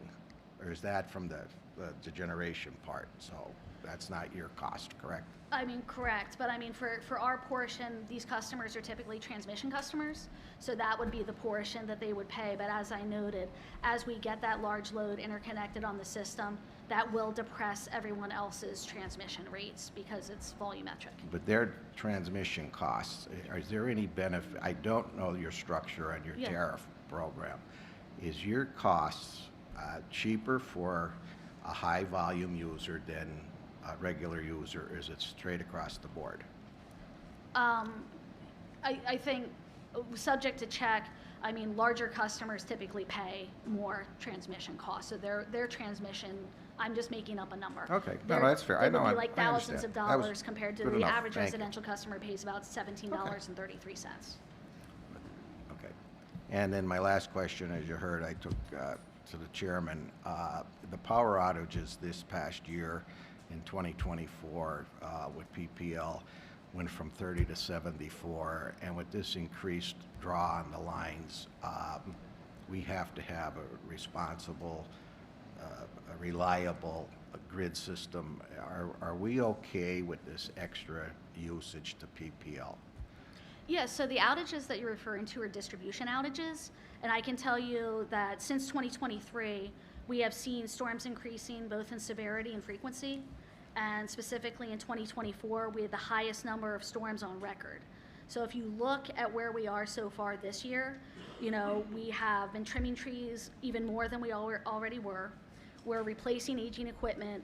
We're expanding the smart grid to decrease the number of customers affected by an outage, and we've stepped up our proactive inspection and maintenance, and that's already, hopefully, you all know, I would realize that this year, imagine. because, well, I can tell you, we have, our customers have experienced over 500,000 fewer interruptions compared to the same period in 2024, and outages related to trees so far this year have decreased by 11%. Now, to your overall question, does this load impact reliability? That's where resource adequacy comes into effect. So what we're talking about with these outages are distribution related, but again, we have severe concerns that the amount of generation that is showing up is not meeting pace with demand. So we do think reliability is going to be an issue, not because of the distribution and the trees and our infrastructure, but because there may not be enough electrons to deliver. Okay. And I will give one shout out. You know, when you do have an outage, I will say it, especially with the vegetation and storms, it's rather, as the state goes, because if I get one more letter from Duquesne Power and Light at the length of their outages, you guys are very quick at fixing the problem. So I do give you credit for that. Thank you for that. Thank you, Representative. That concludes our panel number 3. Being mindful of the time, it's already 5:56. We're going to start panel number 4, economic considerations. We've got Bob Durkin from the Scranton Chamber of Commerce, Mike McDermott from the Scranton Building Trades Council, and Margaret Durkin from the Pennsylvania Mid-Atlantic TechNet. And Margaret, you're up first. Good evening, Chairman Miller and members of the committee. My name is Margaret Durkin, and I'm the Mid-Atlantic Executive Director for TechNet, a tech trade association. While I do represent the Mid-Atlantic, I am based in Harrisburg, Pennsylvania, which is my home state. Thank you for allowing me the opportunity to speak today on the issue of data centers in the Commonwealth and some of the positive economic benefits that the data centers can bring to a region. TechNet, we will advocate for reduced regulatory burdens on data centers as well as protections for sensitive information to ensure that Pennsylvania remains competitive. Additionally, we always urge lawmakers to apply any requirements neutrally to all large electricity users. We have a broad membership, 103 members as of today, including major AI developers and hyperscalers, as well as other tech companies with diverse energy profiles. Today's comments reflect feedback that I've been made aware of. However, I will note that it doesn't reflect the position of all of our members, given the wide array and the large economic benefits to regions where they're located. I won't go into specifics as they are in my written comments, which I submitted today. However, the Data Center Coalition that I will speak on recently engaged PwC to examine economic contributions of U.S. data centers, of the U.S. data center industry at a national and state level in 2022 and 2023. Again, you can see the highlights from that report, which outlines the impacts at the national level as well as specifics for Pennsylvania. Regarding development in the Commonwealth, one of our members, Amazon Web Service, which was mentioned a couple times throughout this hearing, is already investing here. In June of this year, they announced a $20 billion investment to support their AI and cloud computing technology. Their investment will bring over 1,200 high-skilled jobs to the area, and from those high-skilled jobs, other employment will become available in the local construction fields, as well as other business in the data center supply chain. AWS is also partnering with Pennsylvania educational institutions and workforce agencies to develop training programs and prepare future job seekers in these fields. TechNet and our members are committed to working with regulators and lawmakers and want to ensure that Pennsylvania remains competitive. Thank you for allowing me the opportunity to participate today, and I'm happy. Thank you, Margaret. Mike McDermott, we'll kick it over to you. Good afternoon, everyone. Start off by thanking Senators Miller and Flynn and the rest of the distinguished panel for allowing me to speak a little bit today. My name is Mike McDermott. I'm the president of Scranton Building Trades. I'm also the business manager of IBW Local 81, which is the electrical union. Scranton Building Trades represents 16 building and construction trades throughout Northeast Pennsylvania. Although my comments will focus on the Northeast, these really could be taken anywhere in the Commonwealth. The sheer impact of the construction of these data centers, it would be monumental. We're talking about generational projects that we have not seen in, well, frankly, ever in this area. These projects would have long-lasting rewards to our members and to our area for years and years to come. Each data center would employ thousands of workers during the construction phase. Construction of these large buildings usually lasts 18 to 24 months. We're talking 40 to 70 hours a week work per worker, so you could imagine the amount of money going through there, the income that the local workforce would see over this. This construction would last many, many years, create countless number of jobs. The data centers would utilize all of the construction trades, from operating engineers to roofers and everyone else in between. After the construction of these facilities, which create good skilled, high-paying jobs, there's often there's jobs at these facilities that local tradesmen and residents generally will be employed as. These projects would allow our members to work locally instead of being forced to travel to areas that have booming economies and development. Data centers would require all the trades to increase their apprenticeship numbers, which would allow our children to stay home. You know, for many years we've been hearing the parents say our children have to leave our area to get high-paying jobs. These are family-sustaining wages with great benefits, especially top-notch health care. These apprenticeships are paid by the local unions. There's no state tax money at all, no taxpayer dollars. We provide all the money to pay for this training and these facilities. You know, as said several times, there's more than likely going to be additional power generation involved with the construction of these data facilities, which in turn would create thousands more jobs for our local workforce. The long-lasting effect on the local economy through increased tax revenues is, you know, it's unseen. I've seen in the paper Mr. Flynn say some areas where a tax may go from $40 to thousands of dollars on that same piece of land. This would, the amount of work would also stay in the community, which would increase the revenues for local businesses, increase local real estate. It would,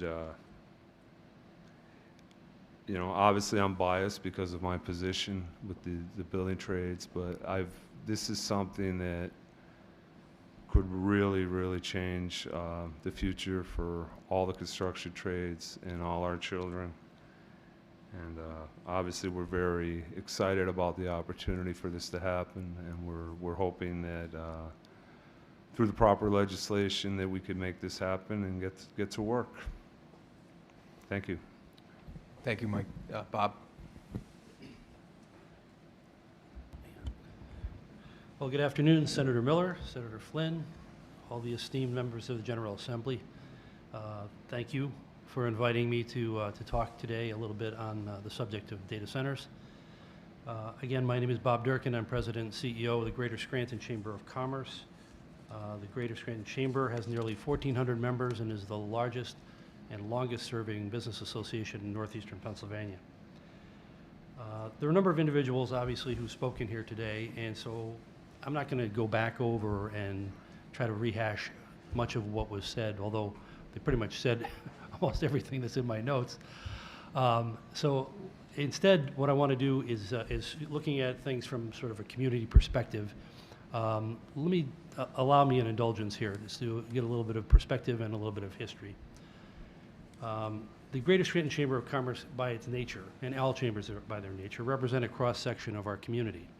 Business representatives, large and small, nonprofit, civic leaders, that's who makes up the various boards and organizations that support the chamber. In our case, because we're a particularly complicated and large chamber, we have over 220 individuals who serve on our various boards.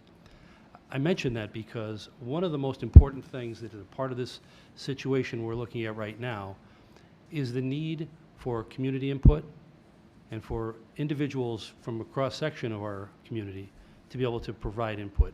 We have that inherently within the Chamber of Commerce itself. I don't suggest that it should stop there.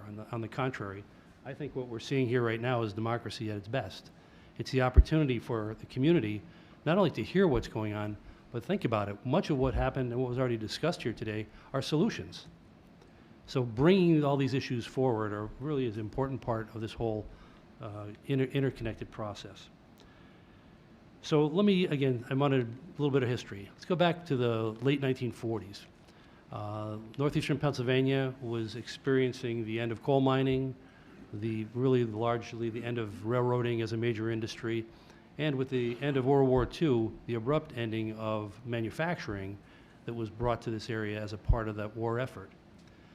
So we really were staring at some really serious problems at the time, and potentially, more than recession, probably depression for our region. And it was with that, in that situation, that began this concept of what we call the Scranton Plan. And it was a gathering of individuals, business people, government leaders, labor leaders, clergy, again, just average citizens, all came together and put together a concept plan called the Scranton Plan. That plan was all about upskilling and providing economic opportunity for the citizens of Lackawanna County. And I hope you don't mind, I'm not just trying to do a commercial for the Chamber of Commerce here, but it does speak to the concept of what happens when you're at a nexus, when you're at an important point in history and the community comes together to address that challenge.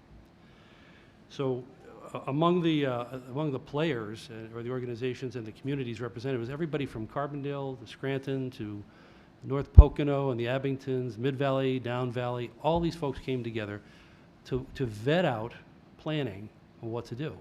And some incredibly creative things came from that. I mentioned this at the last hearing, the Republican hearing on this one. The concept of spec buildings in the United States, which is a normal part of business these days, was absolutely brand new in the 1940s and 50s. And the Scranton Plan through SLIPCO, our industrial building company, were among the first in the entire country to do this. Again, I mention it in this particular context. Could you imagine how frightening it must have been for business leaders and community leaders to go around and to sit around the table and say, well, let's build buildings, but we don't have anybody to put in those buildings yet, right? They were breaking new ground. It was a whole new concept. Well, look at what's happened in the intervening years. It's paid dividends. It's paid dividends not just in individual buildings, but 15 different business and industrial parks that have been constructed by the Chamber of SLIPCO in partnership with our local, state, and federal governments. That's what happens when everybody comes together and has these conversations. That's what's happening right now. Through community investments in industrial parks and capital funding, availability of capital, Scranton Plan had, through its more than 80-year period, had remarkable results. We've generated and developed relationships and business opportunities with global companies throughout Lackawanna County. Locally based legacy businesses have been nurtured and strengthened. New enterprises are seeded every day, laying the foundation for future growth. And again, it's all possible because of a united community vision. At the regional economy, as the regional economy has evolved, so did we, as a focus on the Scranton Plan. Adapting to ever-shifting circumstances, the plan identified and pursued new opportunities and aligned with regional strengths that provided the resulting businesses in consumer goods, logistics, healthcare, finance and back office operations, and advanced manufacturing. And these represent, at a recent recounting, over 50,000 jobs created in Lackawanna County. Again, this is when, through an 80-year history, not just in what happened in post-World War II, but through different points in history when things were changing. Again, for those of us of a certain age that remember when up and down this valley, every single community had needle trades and shoemaking manufacturers, often locally owned, small scale. And all that changed. And now we look around and we see the major headings of Amazon and Chewy and other major international companies that are located here. All that happened because we were ready as a community to make those changes, to look at what we needed to do, and provide the resources and provide the opportunity for those jobs to come to Lackawanna County. So today, of course, we find ourselves at another critical juncture. Emerging opportunities in technology, energy, advanced manufacturing, healthcare, bolstered by the dynamic worlds of social media and artificial intelligence, are converging with regional assets in the form of developable land and proximity to the power grid. Let's not fool ourselves. That's really what it comes down to, right? We have land and we have access to the power grid as it sits. That's what's pushing everything into Lackawanna County and northeastern Pennsylvania right now. That's okay. an opportunity right before us. We have to do what we can to take advantage of it. But let's also acknowledge that not just are we talking about the idea of data centers, looking at the benefits in the form of jobs, private investment, long-term return on the tax base, we also have to respect the views of our citizens as we go through this process.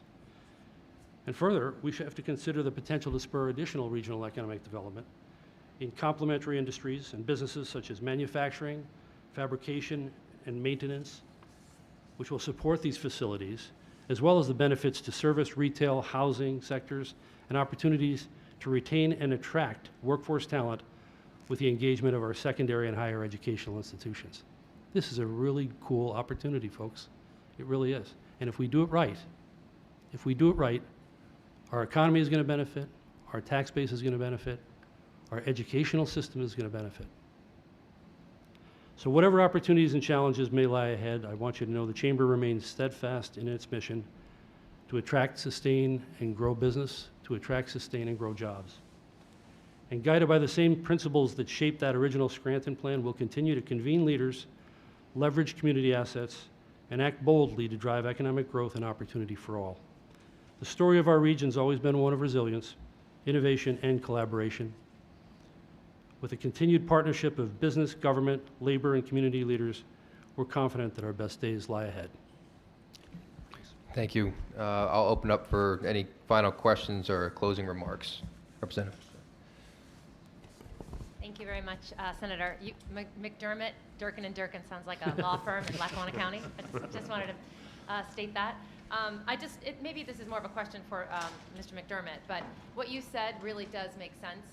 Bob, we have land, we have the power grid, certainly the ability to create jobs, long-lasting jobs, which is most important. But we have to do this with balance. The former testifiers talked about the water and the energy and the community and the needs and the cautiousness with pause with our commissioners. And so just talk to me a little bit about, because what you say, the apprenticeships, the kids that would be able to create jobs to stay here in Lackawanna County and not have to travel so far away.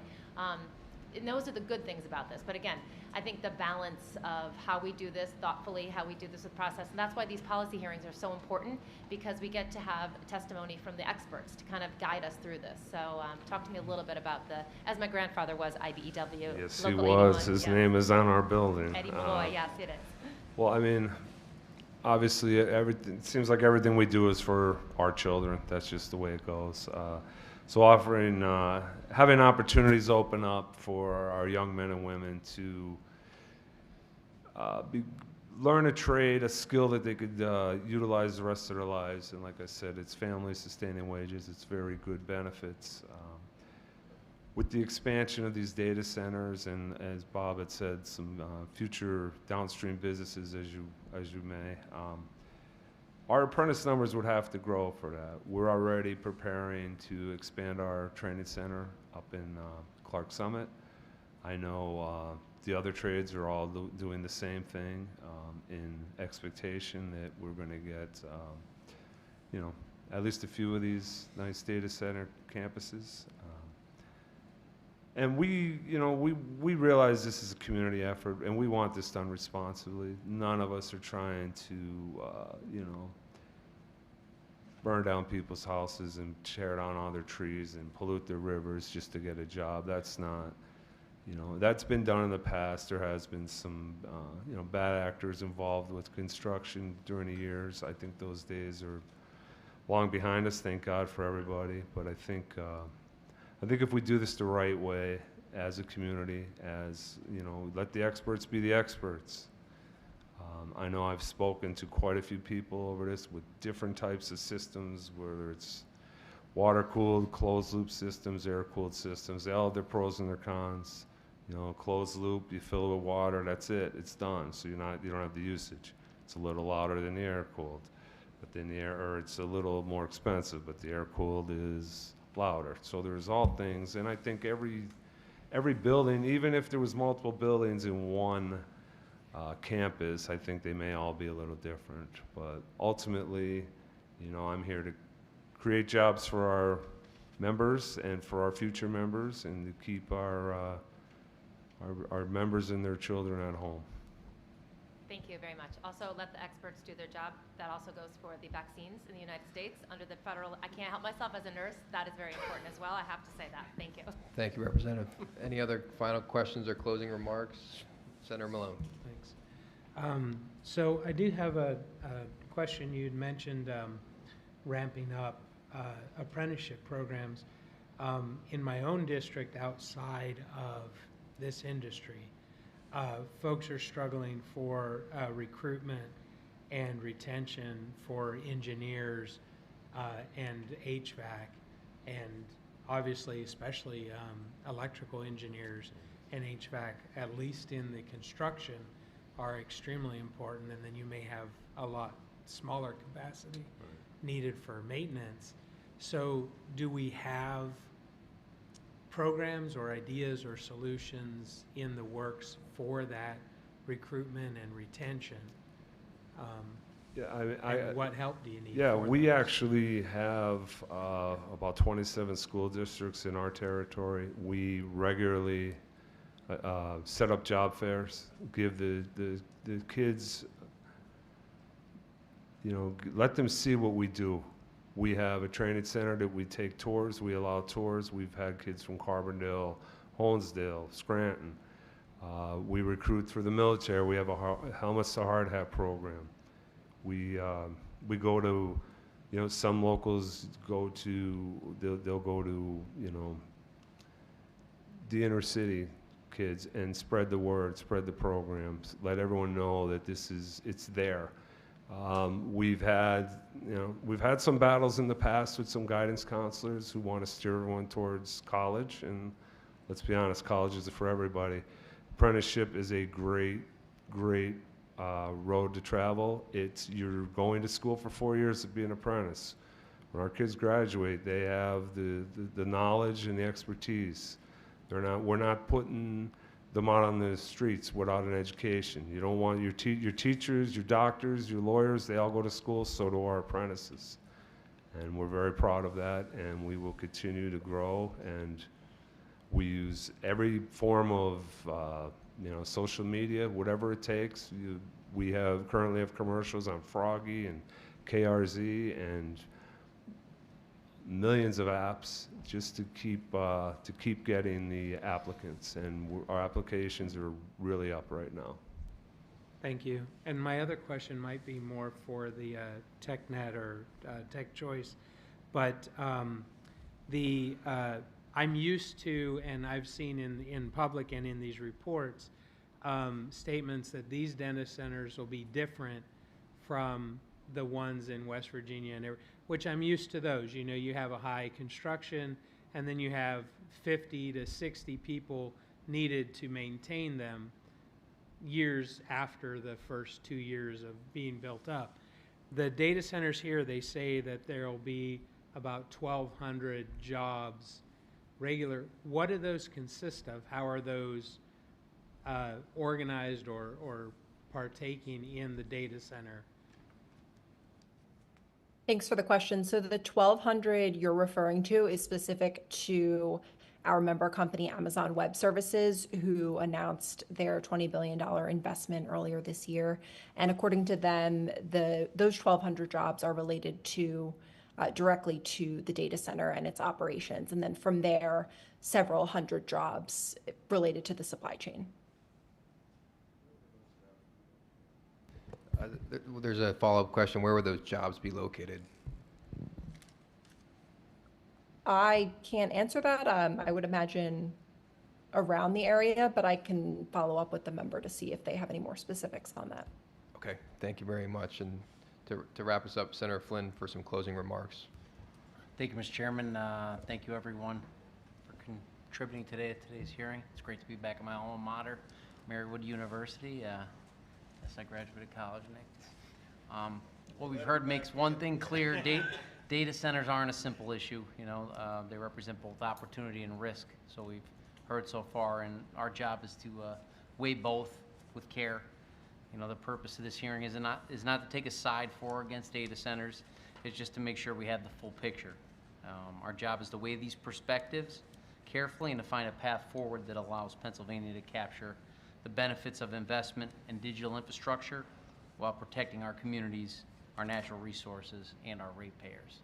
So I want to thank you again, and I look forward to continuing the dialogue and the input, especially from the public on this. Thank you, Senator Flynn. And want to thank again our host, Marywood University, our staff that organized all the logistics behind this, and the panelists that testified. Again, very complex issue that we want to take a balanced approach. A lot of community input that goes into this process we take as a General Assembly to listen and learn from our community members and industry experts, whether it's the environmental impact, the energy demands, but most importantly, moving with a sense of urgency so that we don't miss an opportunity, and or I want to make sure that our communities are protected from any impacts. So with that, I want to thank everybody again. This concludes our policy hearing for today. I will stick around if there's any members from the public that want to personal input. I'll stick around if you have any other thoughts. So thank you very much.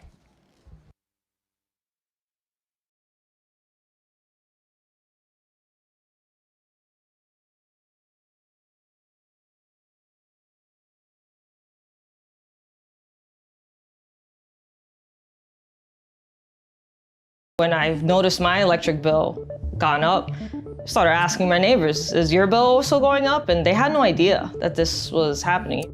If you live in any of these states, your electric bill is higher this summer. It's not because of anything you did. You're paying more because the world's biggest tech companies are building so many data centers. I do guess that a lot of the world gets covered in data centers over time, but I don't know, because maybe we put them in space. Is this something where we are committed to building out data centers across our 60 regions? We are absolutely going to. Big tech's quest for artificial intelligence is creating a tidal wave of new costs that are about to hit all of us, even if you live nowhere near a data center. The big problem is that we're all subsidizing the wealthiest corporations in the world in their pursuit of artificial intelligence. Americans' utility bills are rising while big tech's profits are going through the roof.